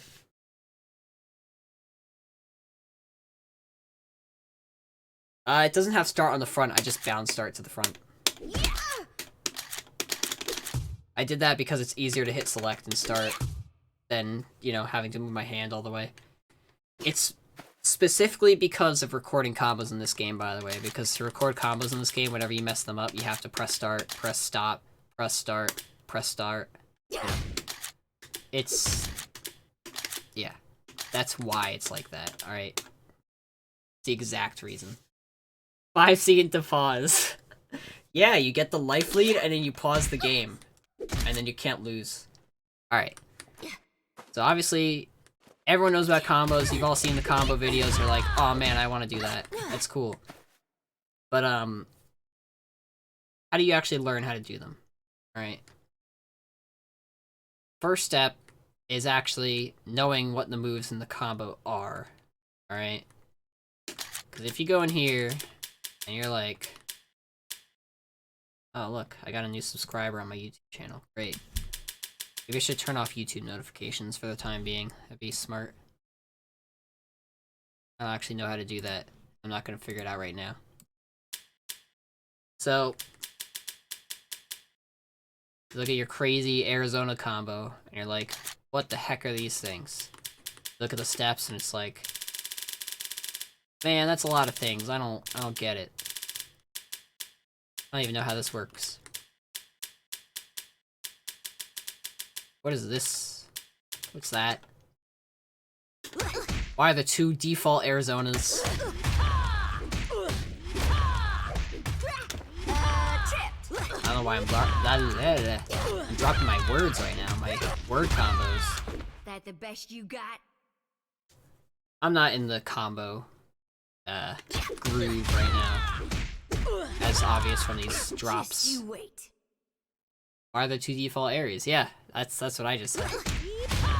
I don't actually know.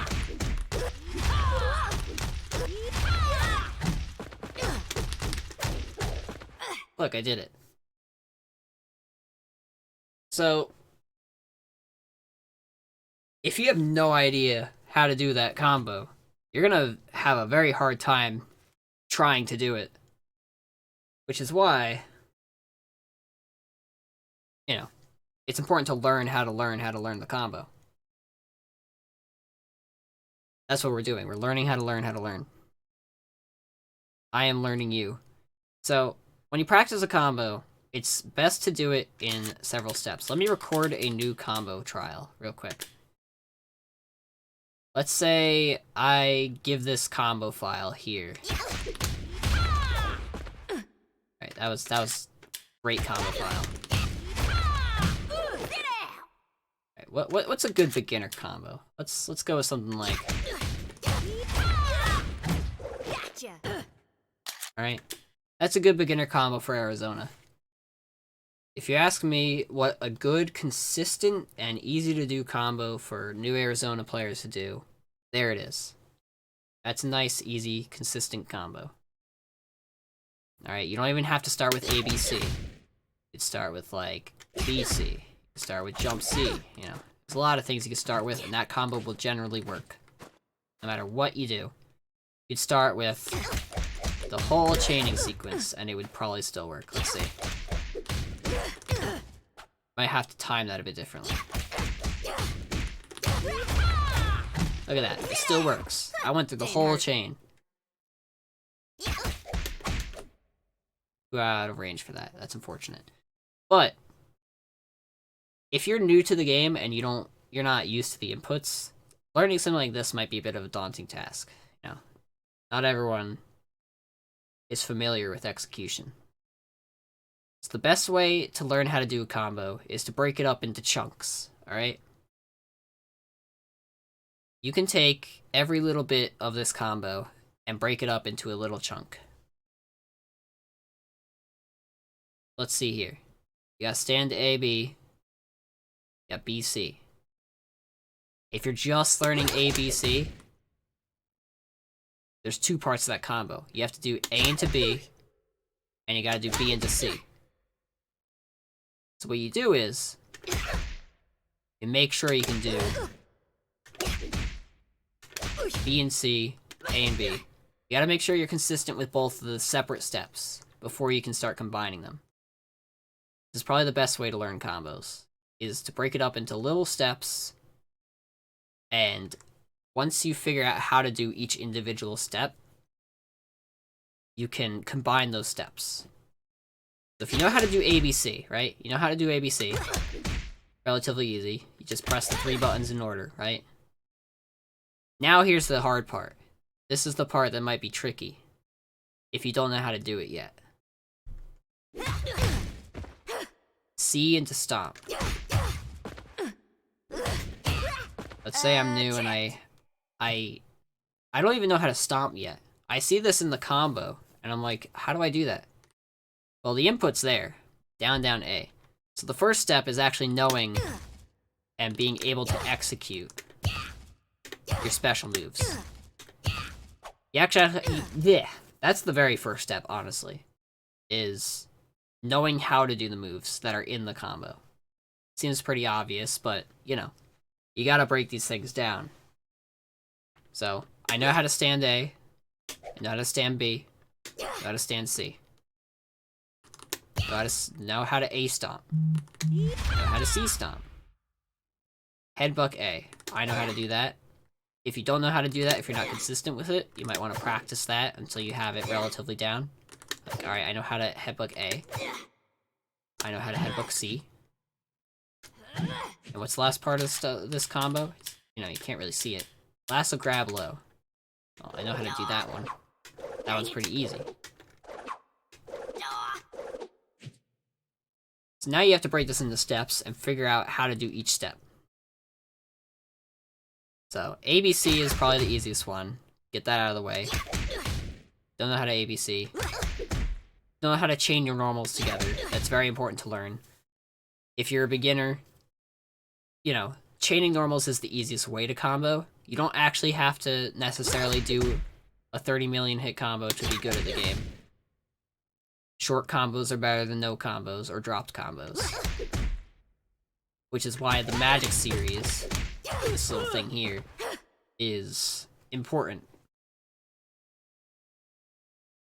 But even that combo, you have to split into steps. You have to be able to do ABC. You have to be able to do C into launcher. You have to know that you can jump after the launcher. And you have to do air ABC after you jump. So that's like 3 different things that you gotta practice. You gotta practice doing ABC in the air. You know, you gotta practice jumping after the launcher. You gotta practice canceling into the launcher. Cancel into the launcher, then jump. And then press the buttons. You know, it's a lot. It may not seem like much, but it's a lot if you're new. It's overwhelming if you're new. New players get overwhelmed by this. Now, I'm not necessarily saying that everyone who's a new player here, not every player who's watching is a new player, but this sort of mentality, this sort of thought process applies even for the hardest combos. You have to be able to do every step of the combo in order to actually do the combo. Even for the hardest combos, the way I practice them sometimes, I'll go into a really hard combo, right? I'll do the start of the combo, right? And I'll get to a part that I know I need to practice. Well, even that looks like I need to practice it. You know, you'll get to the part that you need to practice, right? And I'll save the state.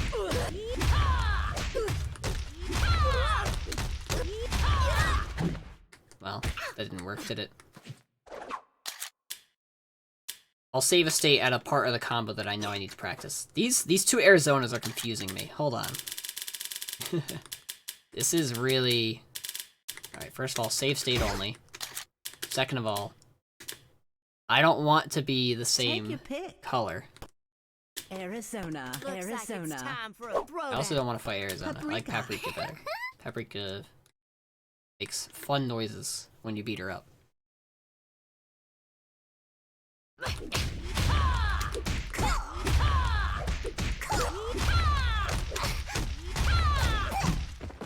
So I saved a state right before the part I know I should practice.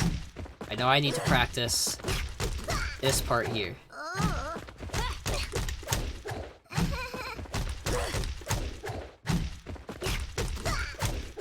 So I'll practice that specific string. Hell, you don't even need to save the state to practice those inputs. You can do it like that. I know I need to do this string, and I need to jump cancel the headbutt. I need to do the launcher and then do a jump cancel to do the headbutt on the ground in this combo. So, whenever this particular part is giving me trouble, I'll do this. Now, like I said, training mode doesn't need to be a boot camp. You don't need to run through drills your entire life. But if you are going to try to learn combos, there's a little bit that you need to practice. Now, practicing combos doesn't need to be like a 4-hour thing. You can just practice your combo for like 15 minutes, 10 minutes, not that long of a time before you get into the game. It's the issue is learning the combo to begin with. Let's go back to that combo. Load last combo, right? I didn't save the combo file, did I? Alright. Well, let's fix that. Let's record the same combo again, alright?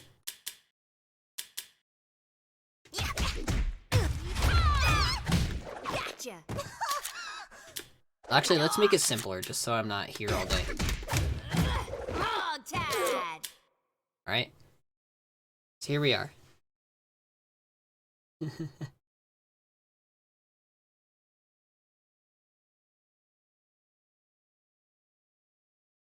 Alright.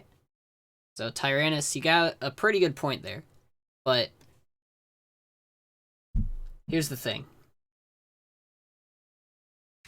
It certainly helps to build all the muscle memory in one go, but it also helps to, let's say, how do you put this?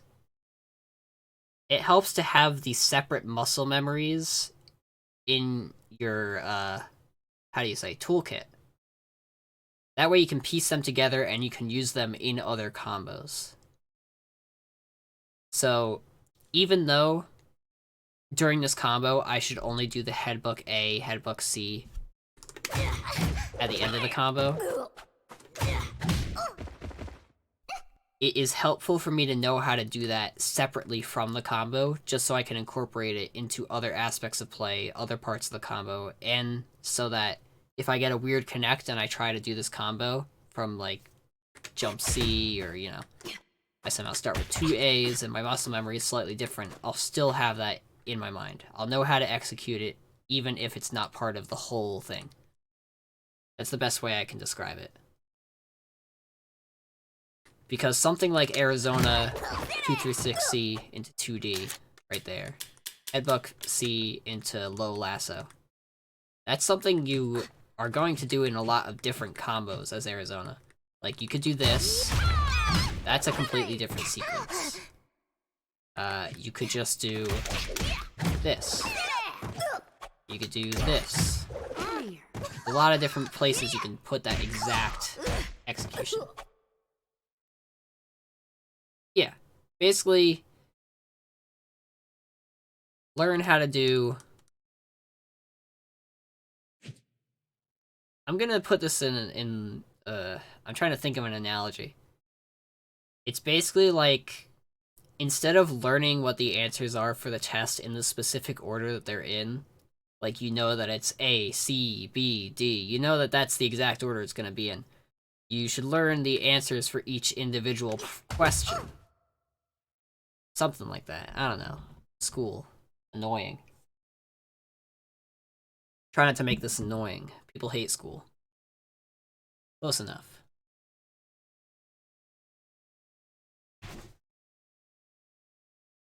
It's basically to understand what you're doing before you piece it together. To try to put the building blocks together, instead of just, you know, hoping you can make the castle all in one go. Yeah, learn to walk.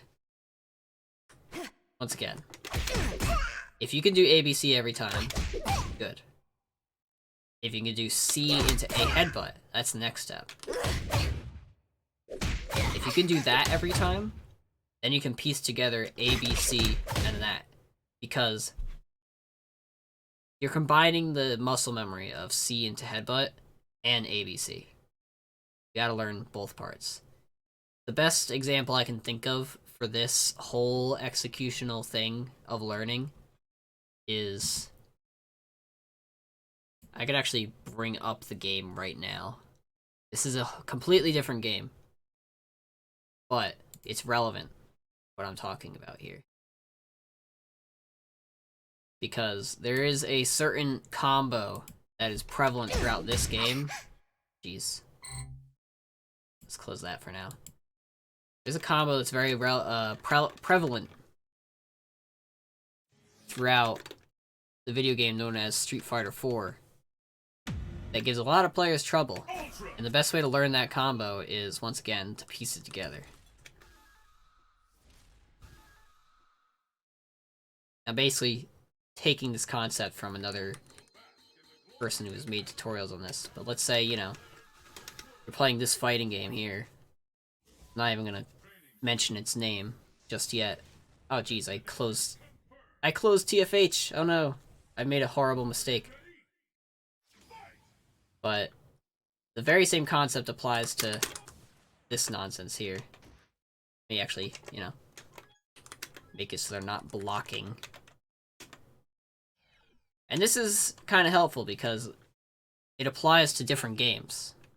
You know, I can open up a huge variety of different fighting games right now and still explain the same concept.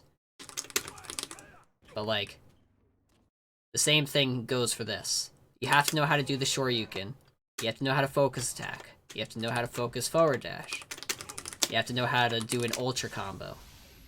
And you have to know how to do all of that in one sequence, which requires knowing how to do all of them separately. And then you have to know how to do, you know, you have to know how to forward dash after your Shoryuken. You have to know how to do the ultra after your forward dash, you know. You piece it together. Like that. And then I did it too early. But you get it. Different.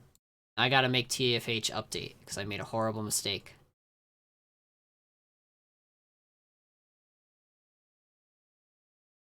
So, let's actually take this moment to look at but it doesn't, like, mess up my stream bitrate. Something like that. That would be pretty bad. Let's say... Once again, animal costumes on SF4 were a mistake. Yeah. So once again, you can look at other players who are playing the game, watch their footage, you can get their combos. You can take their combos, you can see the combo that they're doing, and you can try to figure out how it works. You can see all the different moves that are in the combo. You piece them together, and you take it into training mode. Practice every little bit of the combo, figure out how to do the A headbutt, like I'm doing here. I'm basically doing that A headbutt, C headbutt that I was doing in that combo from earlier that I was demonstrating for the combo file thing. But you see, I didn't do the rope, and I did something completely different instead. It looks like I dropped it.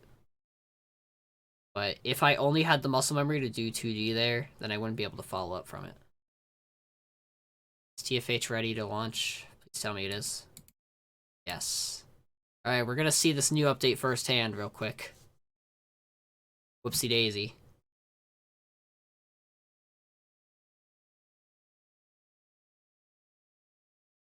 Comes. I have no idea what it's gonna be like.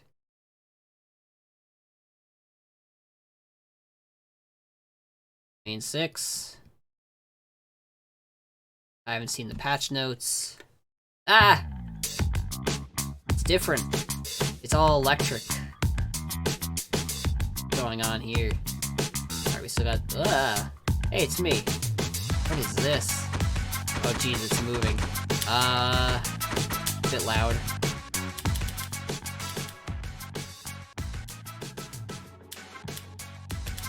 I believe I had this set to 30. Set to like 40. That was 40. Whatever. I don't even remember what I had that set to. This is fancy. Look at that. Brand new UI. Story coming 1.0. Practice. It's not in local anymore? Alright. Let's go. Training mode. Take your pick. Alright, that hasn't changed. Yeah, I want to turn off the music. I know the music's great, but I don't want to have to hear it while I'm trying to talk. Practice. Training mode, tutorials, and target. Alright, so these are all under the same thing. Cool. Take your pick. Arizona. I'll make you proud, Pa. Arizona. Let's get a change of scenery.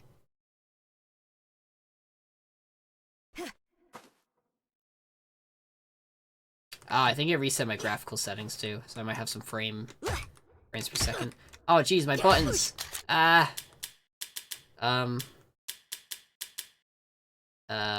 Light, medium, heavy, magic, start, select, on macro 2, ability, blah. Where's my macros? Okay. That was strange. Everything reset.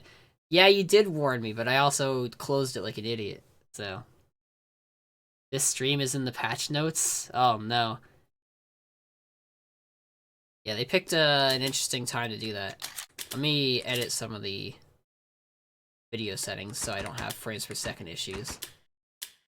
Yeah.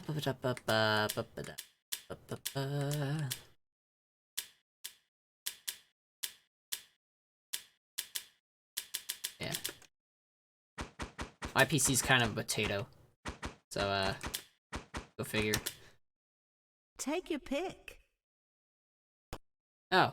So you get to hear about how I'm explaining how to learn combos and how to look at your own footage and other people's footage. This whole section is basically just a lecture stream, at least in this particular instance. Oh jeez, everything reset, didn't it? Oh no. Hitboxes, please show me. Advanced attack data. Input display. Death allowed, no. Life bar 100. Meter. At least 2 bars and 2 magics. Magics, actually. Blocking. Just blocking. After first hit.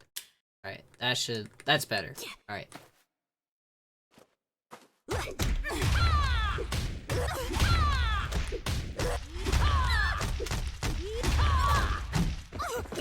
Oh, I dropped it. No good. Let me set the dummy to actually tech. Not throw tech, though.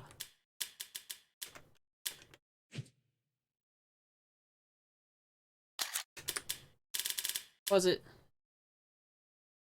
I'm glad that it helped someone. Important things when you're practicing combos. You want to set these to on. You want to make sure that the dummy is teching. Because if they're not teching, say I set air tech to never, you can get fake combos like this. This is not a real combo. You can't actually do this if the opponent's teching. A minor setback. Otherwise this would work forever.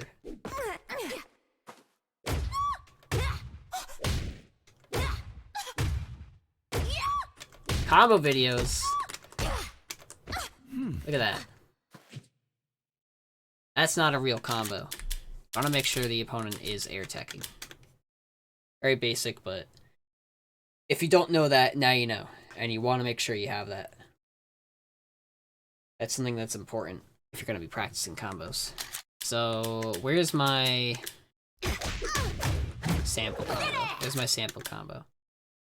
Once again, ABC. You want to make sure you know how to do this. That's a separate piece of the combo. First, you want to make sure you know how to do this first. You want to make sure you know how to do this. You want to make sure that you know that that can cancel into that.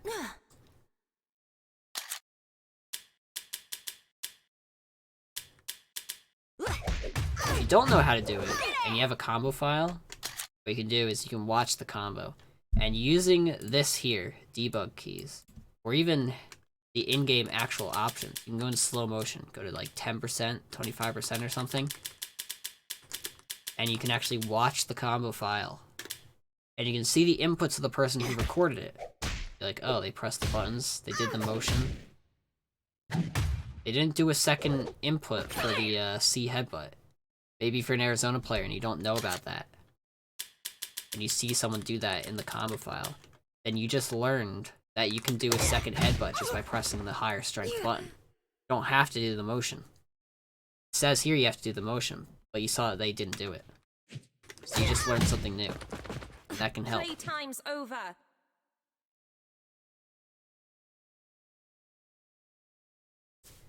This is a pretty basic combo, as far as they go. This is what I would call Day 1 Arizona. This is what you do if you're brand new and you want a real nice, easy combo to just jump into the game with. This is your Arizona combo. Every character, I can probably, like, give you one. Let's see. Take your pick. They're gonna kind of be different depending on your character, I would say. I feel like Arizona definitely has the easiest starting combos of any character. I think Oleander's also a good beginning character for this sort of thing. Because her basic combo is like ABC, launcher, ABC. Now it's my turn. What I would do if I was a beginning Oleander player is I would do ABC, launcher, ABC, fireball. That would be my Day 1 combo as Oleander. And I would jump back after you do the fireball and read. Got it. That requires, you know, you gotta know how to do ABC, gotta know how to do C into launcher, Now it's my gotta turn. know how to jump after the launcher, gotta know how to do the whole air string after you jump from the launcher, you know how to do the whole air string and cancel the fireball and double jump cancel and read. It's a lot to learn if you're new. But this same sort of nonsense applies to even high level combos, alright? Because look at this. We've got this crazy combo by Mr. Serious. Does this Oleander combo. This is a good Oleander combo. Look at that. If you look at the title, does 1500 damage from 5A. Look at that. It's a lot of damage. Let's watch it.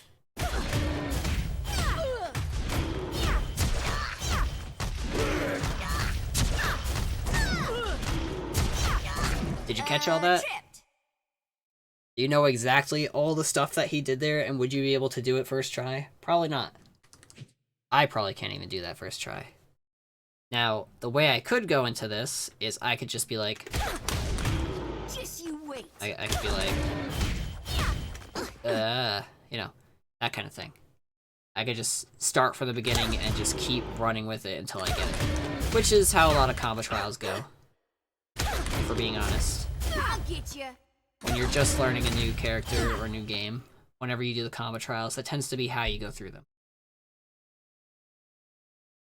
I gave out the tech. I've been researching damage, alright? So, like, if we watch the combo again, there's this bit at the end here that I've never done. Look at that.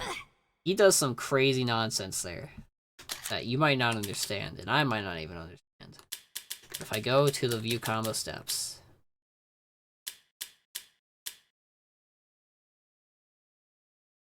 let's see. Starting combo step.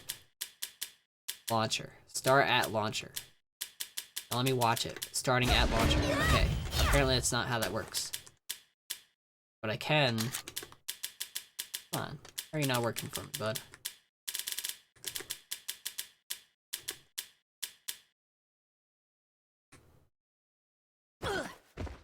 So I can start at a specific combo step using this combo system that we have in this game.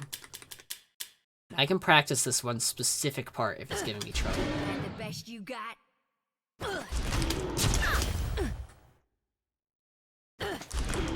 Because this is something I don't know how to do. And the best you Now, got. obviously, the first thing to practice here would be to link the launcher out of there, right? I can just do this. And the And be like, best you alright, I got. gotta wait for myself to land. I gotta launch it. Ugh, my voice. And then, the next part of the launch, the combo that I'm not quite familiar with yet, and this is something I don't need to be in the combo file to train, is that from there, I need to do a launcher into air fireball. So that's something for me to practice. I'm doing launch into ground fireball. I'm messing it up, you know. I'm garbage. Don't tell yourself that. Tell yourself you're garbage, you're gonna mess up your own gameplay quite a bit. I feel like the game is a lot louder than it was before I restarted it, but oh well. As long as it's not drowning me out. If it is, let me know.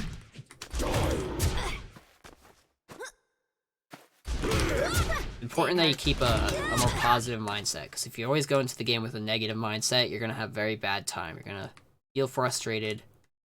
You're gonna only look at the bad side of things. That's why I told you earlier, when you're watching your own footage, you gotta look at the stuff that's good. What did you do that was good? You gotta pat yourself on the back. I only listed stuff that I did that was good that I, you know, didn't note in my head before. That I'm like, oh, this is something I should think about more often. But like, you could be like, I'm a god. That combo was sick. You know, pat yourself on the back. So here I am, practicing the launcher into air fireball. This is obviously not something that day one, Oleander main 690 XD is going to be practicing. He's going to be practicing this. This might be a whole new ballpark. He's never pressed ABC in his life. But for me, this is something I haven't really done. Like, I've done launcher to ground specials as Arizona, but I've never done launcher to air specials. Let alone air specials that I have to double jump against immediately. Which is what this combo is asking of me. So obviously the second part of practice here would be for me to do instant air fireball and to double jump forward. Which is another thing I have to practice. I have to get that muscle memory down if I'm going to do this combo.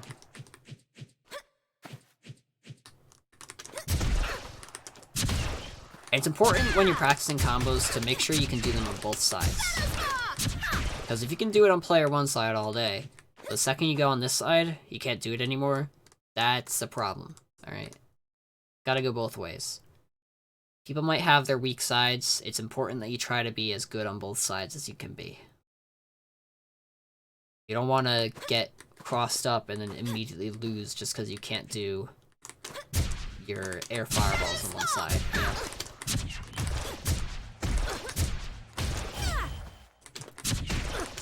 When you're practicing this sort of thing, you can make it kind of a game. You can be like, alright, here's my challenge. This is like actual drills. This is something that you might not necessarily need to do or want to do, but this is something you can do if it works for you. This is just a possible tool that you can use. It's not for everyone. But let's say I want to practice air fireballs, right? What I'm gonna do... Alright, I failed. I'm gonna reset. I failed again. I'm gonna reset. The goal here is to get instant air fireballs that will hit a standing opponent every time. And I want to make it all the way to the other side of the screen. This is like hardcore training right here. This is the kind of thing that you would do if this is the only thing that works for you, and if you're cool with doing this. Not everyone has to go that crazy with it. And you have to go both ways. You gotta do it from the other side if you're gonna do that. This is like hardcore execution drilling right here. This is not for everyone. You don't necessarily need to do it. It's just an option that's there, right? Obviously, I'm not good at TK Oleander fireballs, and if I wanted to be really good at them, I might have to do something like this if I was serious about it. Or I could just keep trying to do them in matches and, you know, accept my punishment when I fail them. Again, training mode does not have to be a prison. You don't have to sit in there all day. Playing the game is the highest priority. You want to play the game, that should be the thing that you want to do. Training mode isn't necessarily playing the game. Training mode is supplementing playing the game.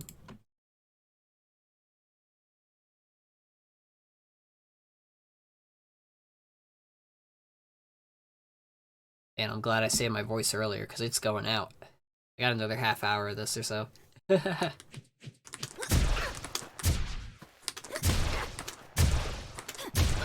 Obviously, I'm doing much better on this side. Player one side, not so much. I keep getting ground fireballs.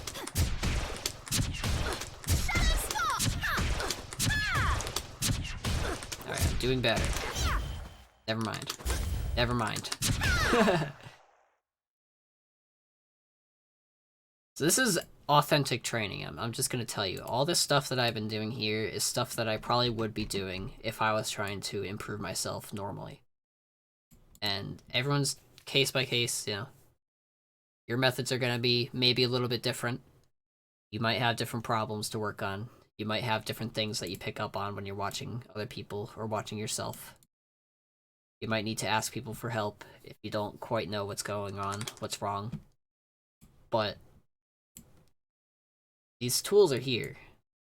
Training mode, the beauty of training mode is that it gives you the tools to recreate situations that are giving you trouble and to figure them out. It's not just combo practice prison for your entire life. It's something more than that. I believe I had a stream about using training mode, but there's so much that goes into using training mode other than just practicing combos or practicing punishes. There's so much you can do with it.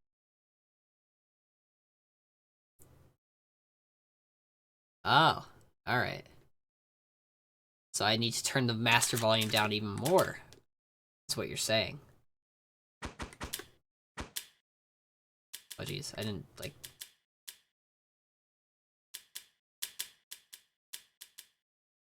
I'm just gonna turn everything down a little bit. I never touched the master volume, it looks like. I just touched the other stuff. Whatever. Take your pick. Alright.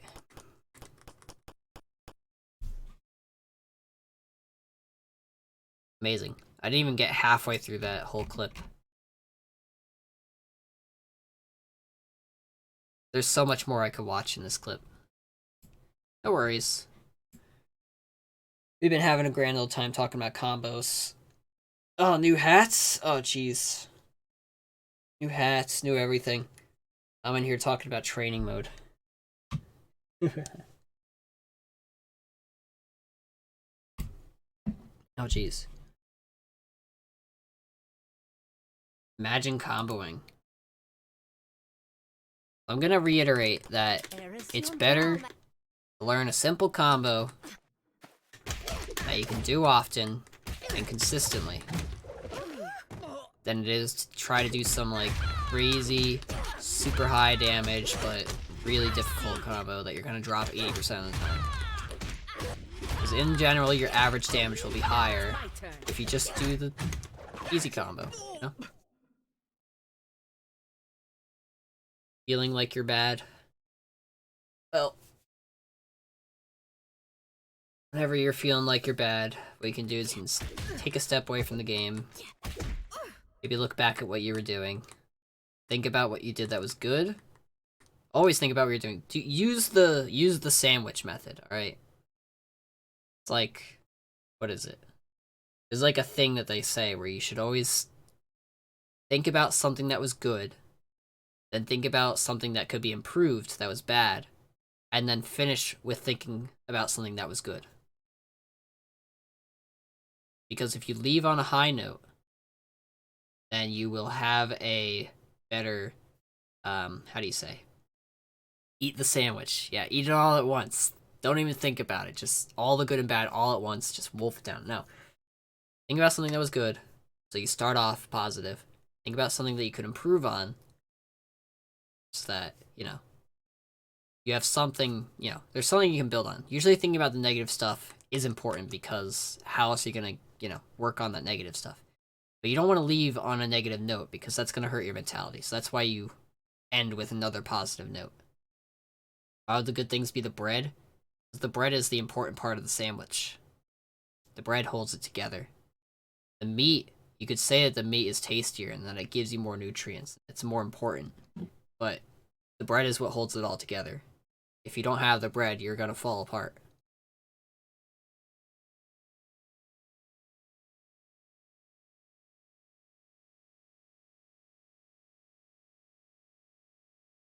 Yeah.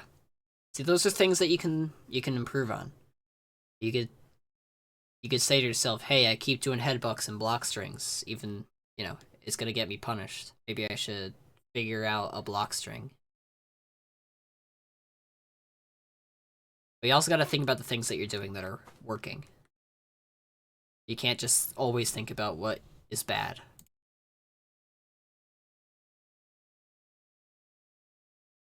You always think about the negative. You're gonna go downhill.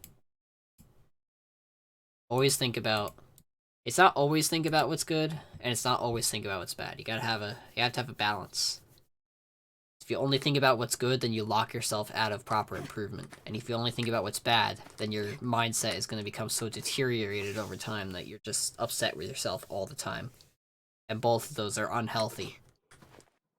You have to have a mix. Oh, man. I didn't know we were going to have a mentality section here, but it definitely fits with this whole situation. See, that's a good thing. You know, think about that. Hey, I'm using ropes in neutral better. And what you can also do is say, hey, what can I do after I hit these ropes since I'm doing so well with them?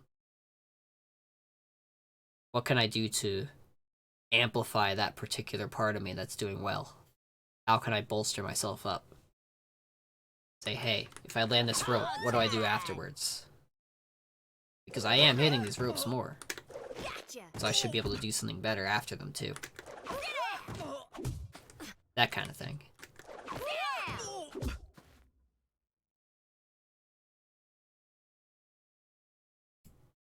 Cross up or empty jump throw.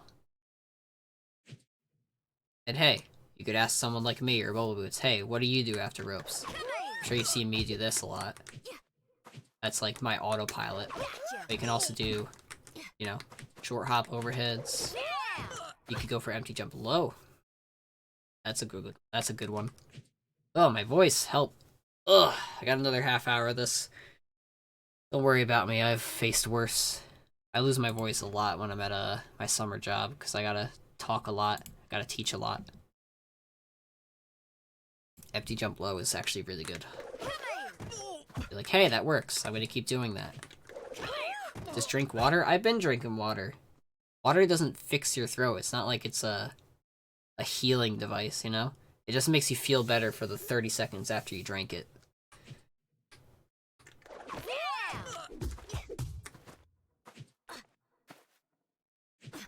But yeah.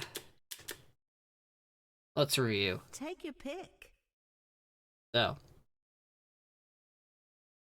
How do I get game footage?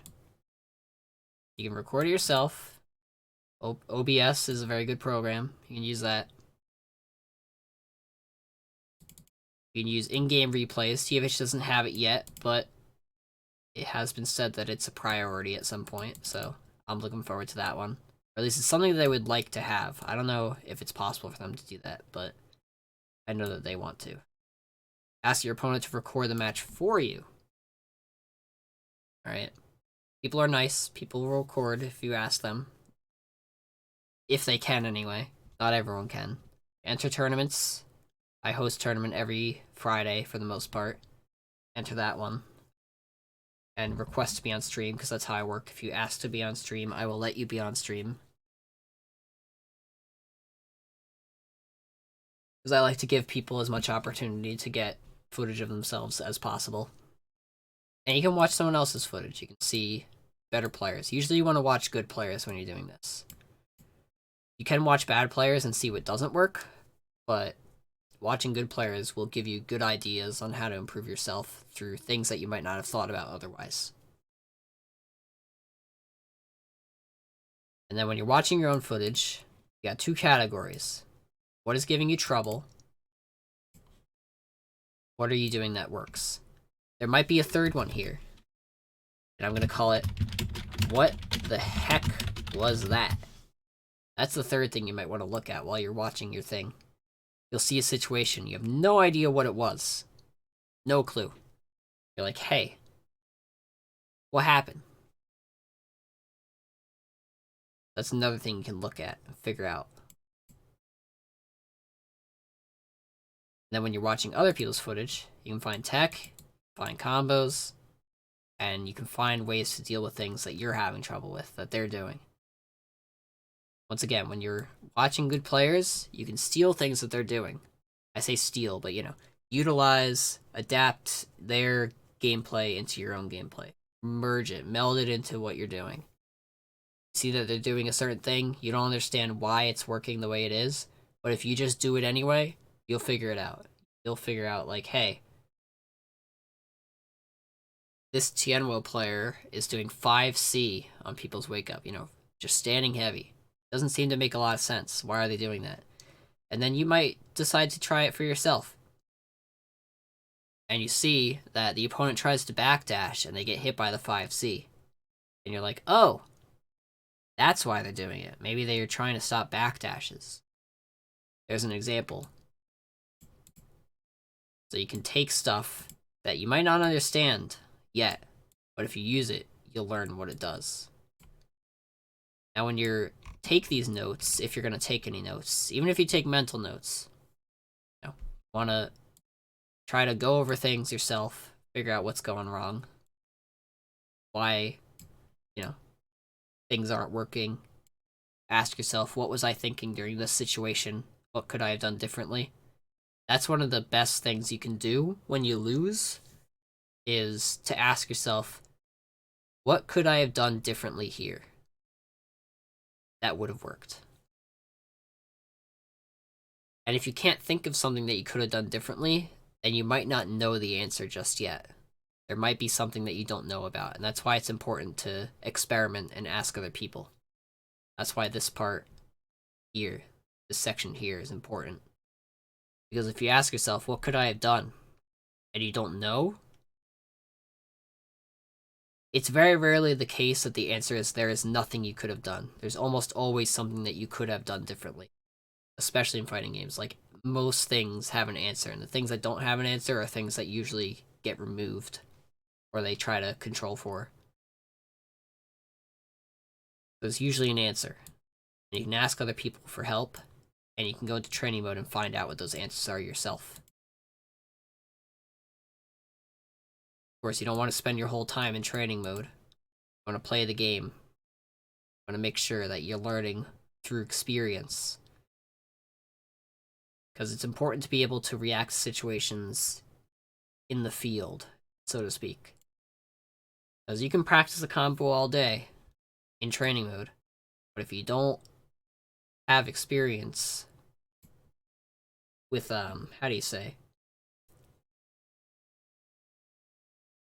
reacting to the situations and actually doing the combo when they come up, then you're going to drop a lot more often. And you might tell yourself, hey, I keep dropping this combo, I should go into training mode more and practice it more. No, you should play the game more and practice hitting the combo in actual matches more. If you can hit it in training mode already, training mode is out of the equation. If you already know what you're doing and you're looking for problems, this is your priority. Training comes into play after you figure out what your problems are. It shouldn't be the first thing, it should be the last thing.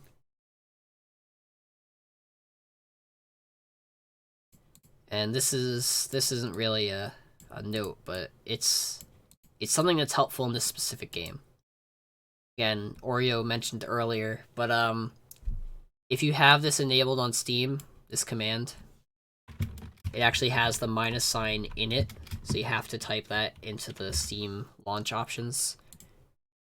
It lets you activate frame advance and stuff in training mode, but don't touch them during actual games. You'll mess things up for your opponent if you do that. It'll desync. Not good. And for training combos, let's write down some stuff for combos. Combos. What are some good things about combos and learning how to do them? Piece by piece. The way I learned Arizona combos,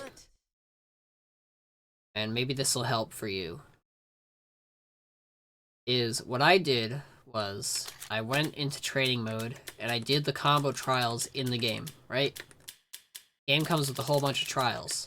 Oh look, it's the exact combo I was showing earlier. Look at that.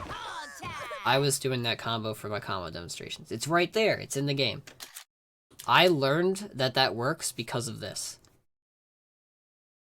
I also learned that, you can combo after that.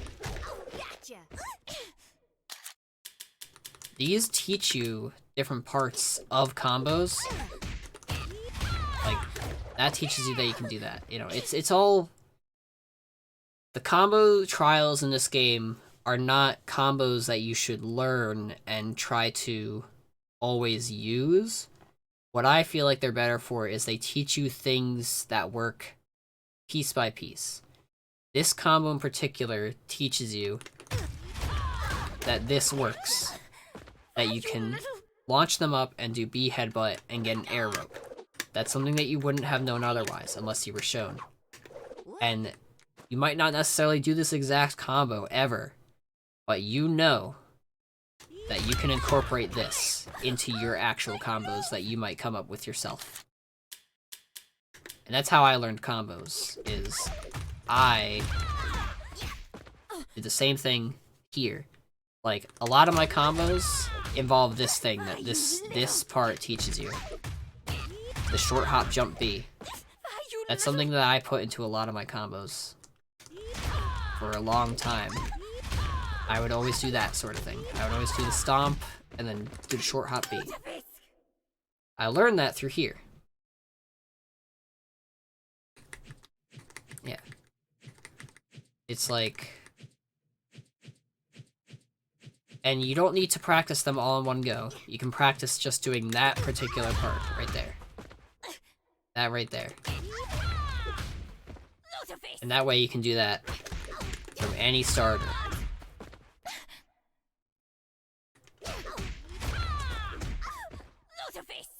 You know?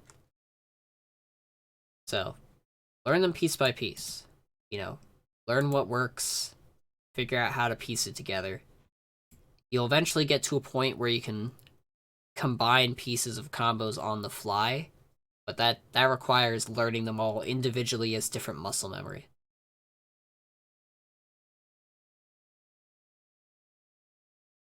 Ooh, pad to stick.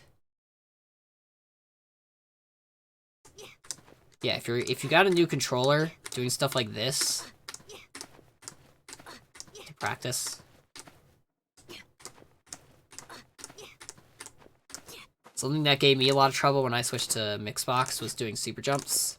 I couldn't figure them out to save my life for like the first 2 weeks or so at least.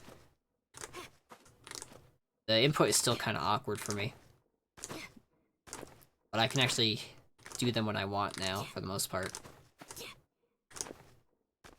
But if you got a new controller, making sure you know how to do motions, like quarter circle forwards, quarter circle backs, down down, half circles.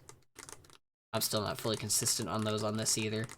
You can see every now and then I miss the down input.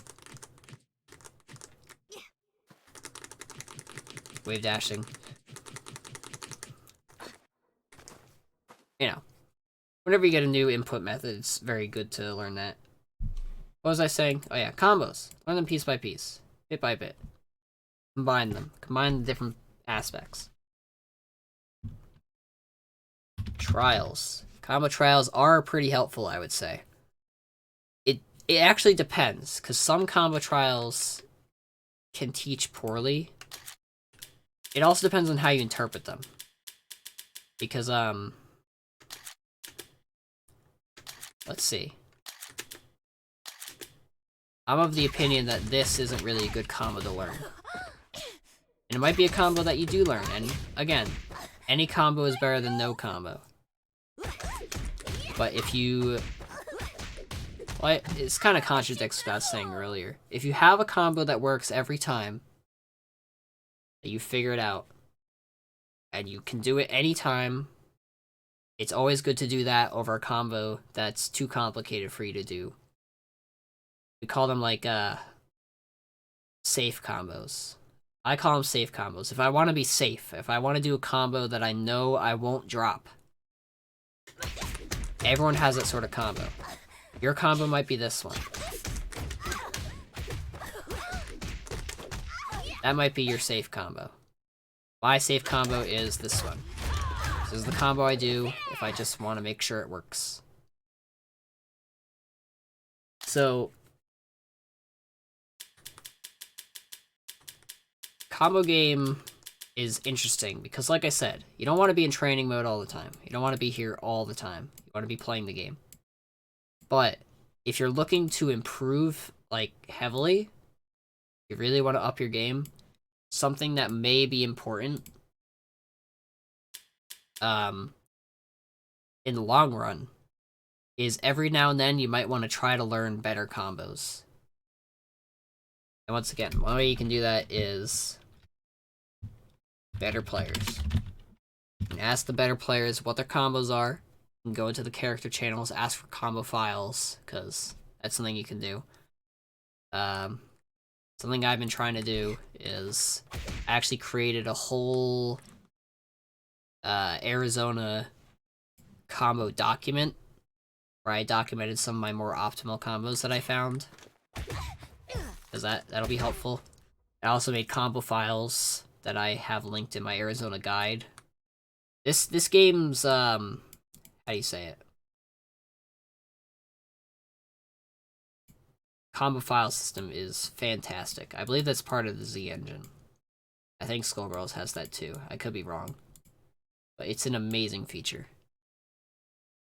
It's like the best thing that you can have, I feel. It's one of the best things in terms of community growth and sharing combos and all that. There's no better way to learn a combo than to have the trial there in front of you where you can look at the inputs of the person who did it and, you know, do it bit by bit. I'm correct? Cool. No problem, Yoshi. Oh, man. Almost time already? Jeez. Well. But, let's see. Build your combos up piece by piece. Learn how to do each individual part. Learn how to do the ABC before you try to learn how to do the ABC jump ABC. You know. Make sure you know how to do each part. Make sure you know how to do that. Even if you don't, you know, this might be kind of silly to might be kind of silly to practice, but at least doing this like 5 times and be like, yeah, I know how to do that. That's fine. You know, it's good. Also, we got a whole entire from Anonymous, $50. Thanks for everything you've been doing with Crown Cup and your videos. It's helped me learn a lot. Thank you and good luck.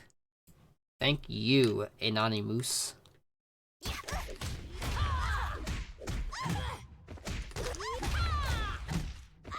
Speaking of Crown Cup, I might as well advertise that now.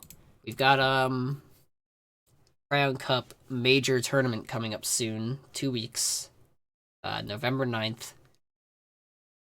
It will be on Saturday, November 9th, 1 p.m. EST. There's going to be a $100 prize pool. If you really want to sign up for that, sign up by next weekend. Here's a link. Just gonna put that there. Make sure anyone who's interested is there. Like I said here, entering tournaments for footage. I know it seems like I'm just trying to advertise my tournament when I say that, but part of the reason I made the tournament to begin with, the weekly online tournaments, is because I want to give people the opportunity to have a sort of landmark for their own improvement. They can watch their footage and they can figure out what's up. Not everyone can record their footage. Not everyone knows that this is an option. So when you enter tournaments and you hear commentary about what you're doing and have that footage that you can share with people and ask for help with, it's an amazing asset to have. And I want that to be an option for people. That's why I do them weekly, and that's, you know, one of the most important things, I think, for the community as a whole, is for people to have something that they can do involving the game and involving their own. Oh, my voice is going out so bad. Help me. Do I have more water? I do. Oh, man. That feels slightly better. I am drinking water. Leave me alone.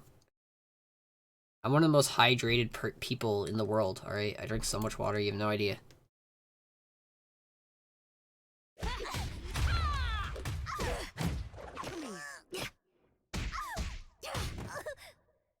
2 bottles a day? It's pathetic, dude. Alright. That's about all the topics I really wanted to cover for this stream. You know, get your footage, watch it, take notes on things that were good and things that were bad. Always remember to look at the good. If you only look at the bad, you're gonna be sad. That's not good. Don't be afraid to say that you were sick. Be like, yeah, I'm sick. That's good mentality to have, right? Don't let it get to your head, of course. You wanna make sure you keep yourself in check and actually look at some of the negatives. Because you don't want to get too full of yourself if you're always saying that you're sick. Not really a problem for most people, but you have some fringe cases of people who are in denial about their own faults. But people already know who those examples are. You know, you got your low tier gods and all that. You always want to have a balance.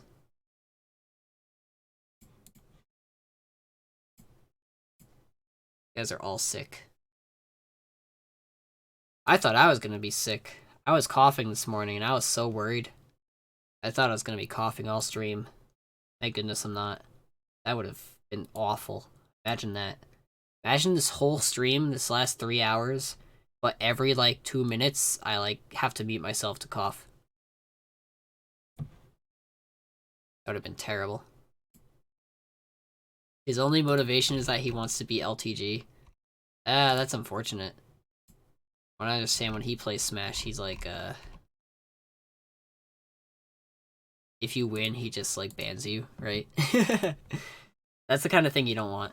You don't want to get to that point where you can't accept your losses at all.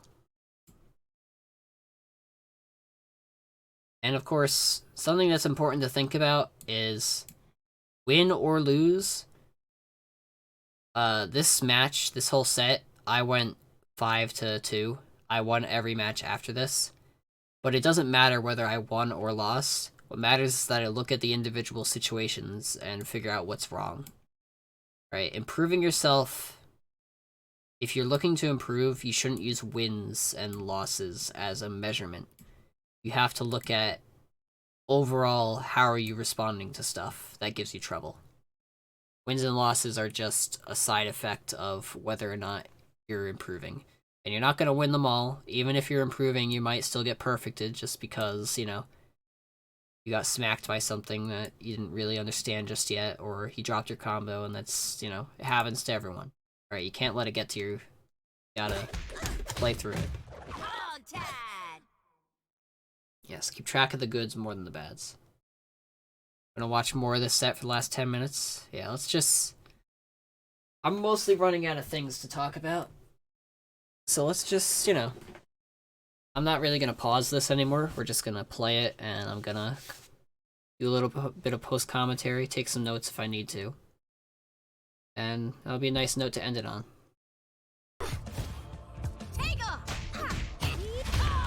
There I did dash 6A because I thought he was going to jump. There he jazzed me out of my short hop because short hops are actually kind of slow if they're not done perfectly timed on wake up. There he tick throws me because that's plus. A lot of things that you might not know what's going on. What's happening? We're off unraveling. No.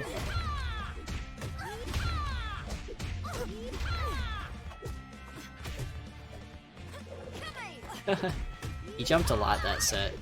It was very unlike him. Then again, he hadn't played in a while. It's over now. My mama don't raise no fools. I might upload this set to YouTube if anyone wants to watch it later. This particular set. There it is again. Remember earlier this stream I was talking about how I dashed forward and I got hit by the overhead? Those times are getting hit by the low, because I remembered that about getting hit by the overhead. That's something I gotta remember. Oof. Ah, that's 6A.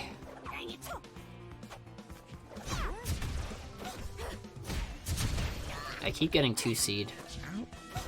Block low on wake up. Okay, let me write it down. Block. This is something like everyone can work on. Me included. Everyone. Blocking is so good. It's over now. Velvet Mains especially. Just no Velvet match Mains for me. can't block low. It's like the best video ever, by the way, K9. Final round. Fight. Dang it. It's like your magnum opus right there. I'm your friend on the other side. Die. The unblockable. Die. Die. The mythical, unblockable, 6 vehicle. Wow, I got so lucky right there. If he just blocked, I was dead. Hey look, it's the unblockable. Hey, he's actually getting hit low now because I kept doing the lows.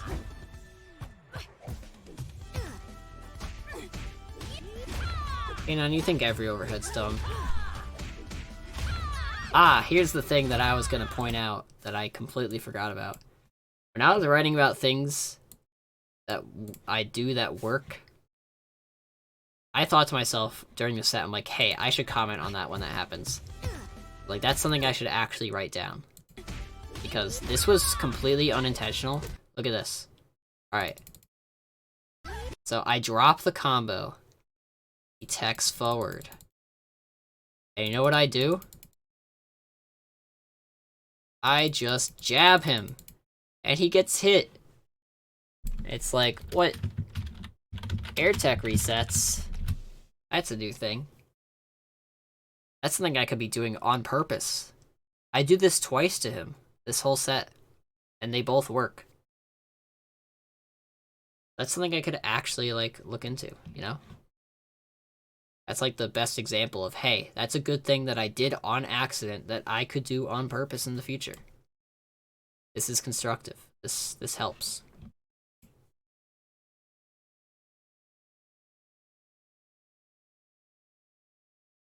No?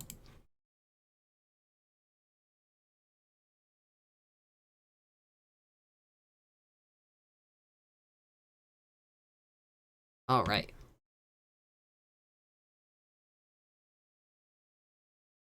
Make sure I can see chat again.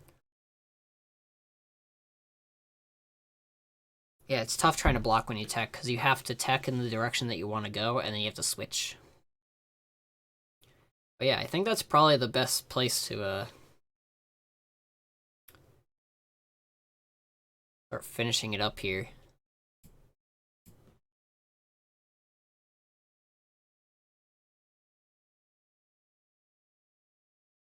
Next segment is soon, and by soon I mean 5 minutes.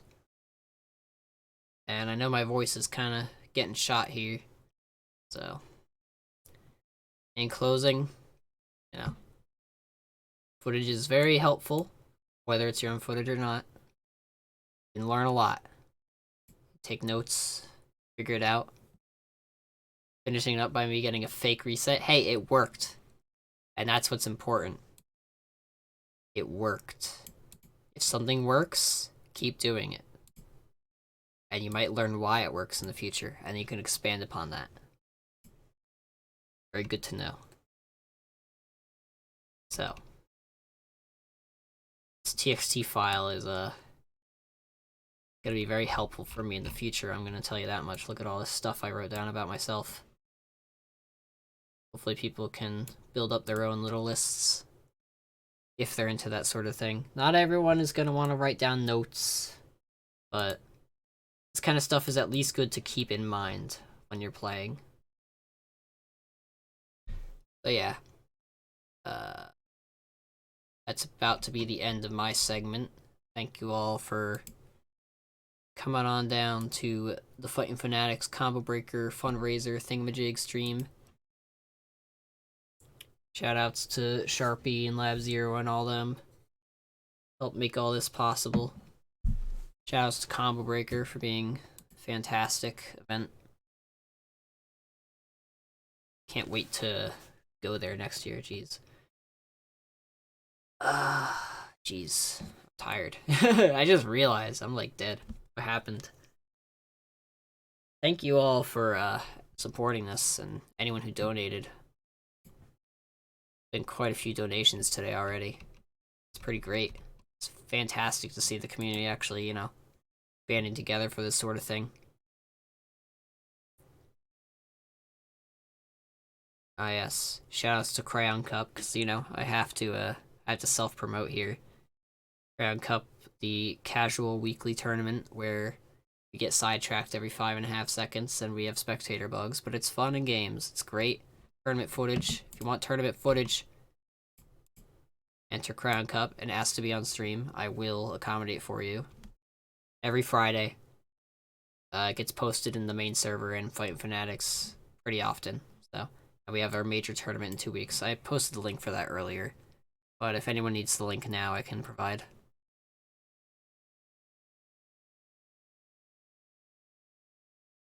I should sleep too. Oh man. I think it's great that the all this is coming together. All the wonderful people who made it possible. Main 6 for making this game. This game's great. This game's the most fun fighting game I've played ever. And I hope it has a very nice lifespan. I'm glad that people are getting into it, that people care. Nice little success story. Very fun game. I love it. I'm not good at ending streams. I have a great plan. Hold on. I know exactly how to end this stream. Alright. We're gonna end it the same way we started it. Thank you all and have a good night, and hope you enjoy the next segment.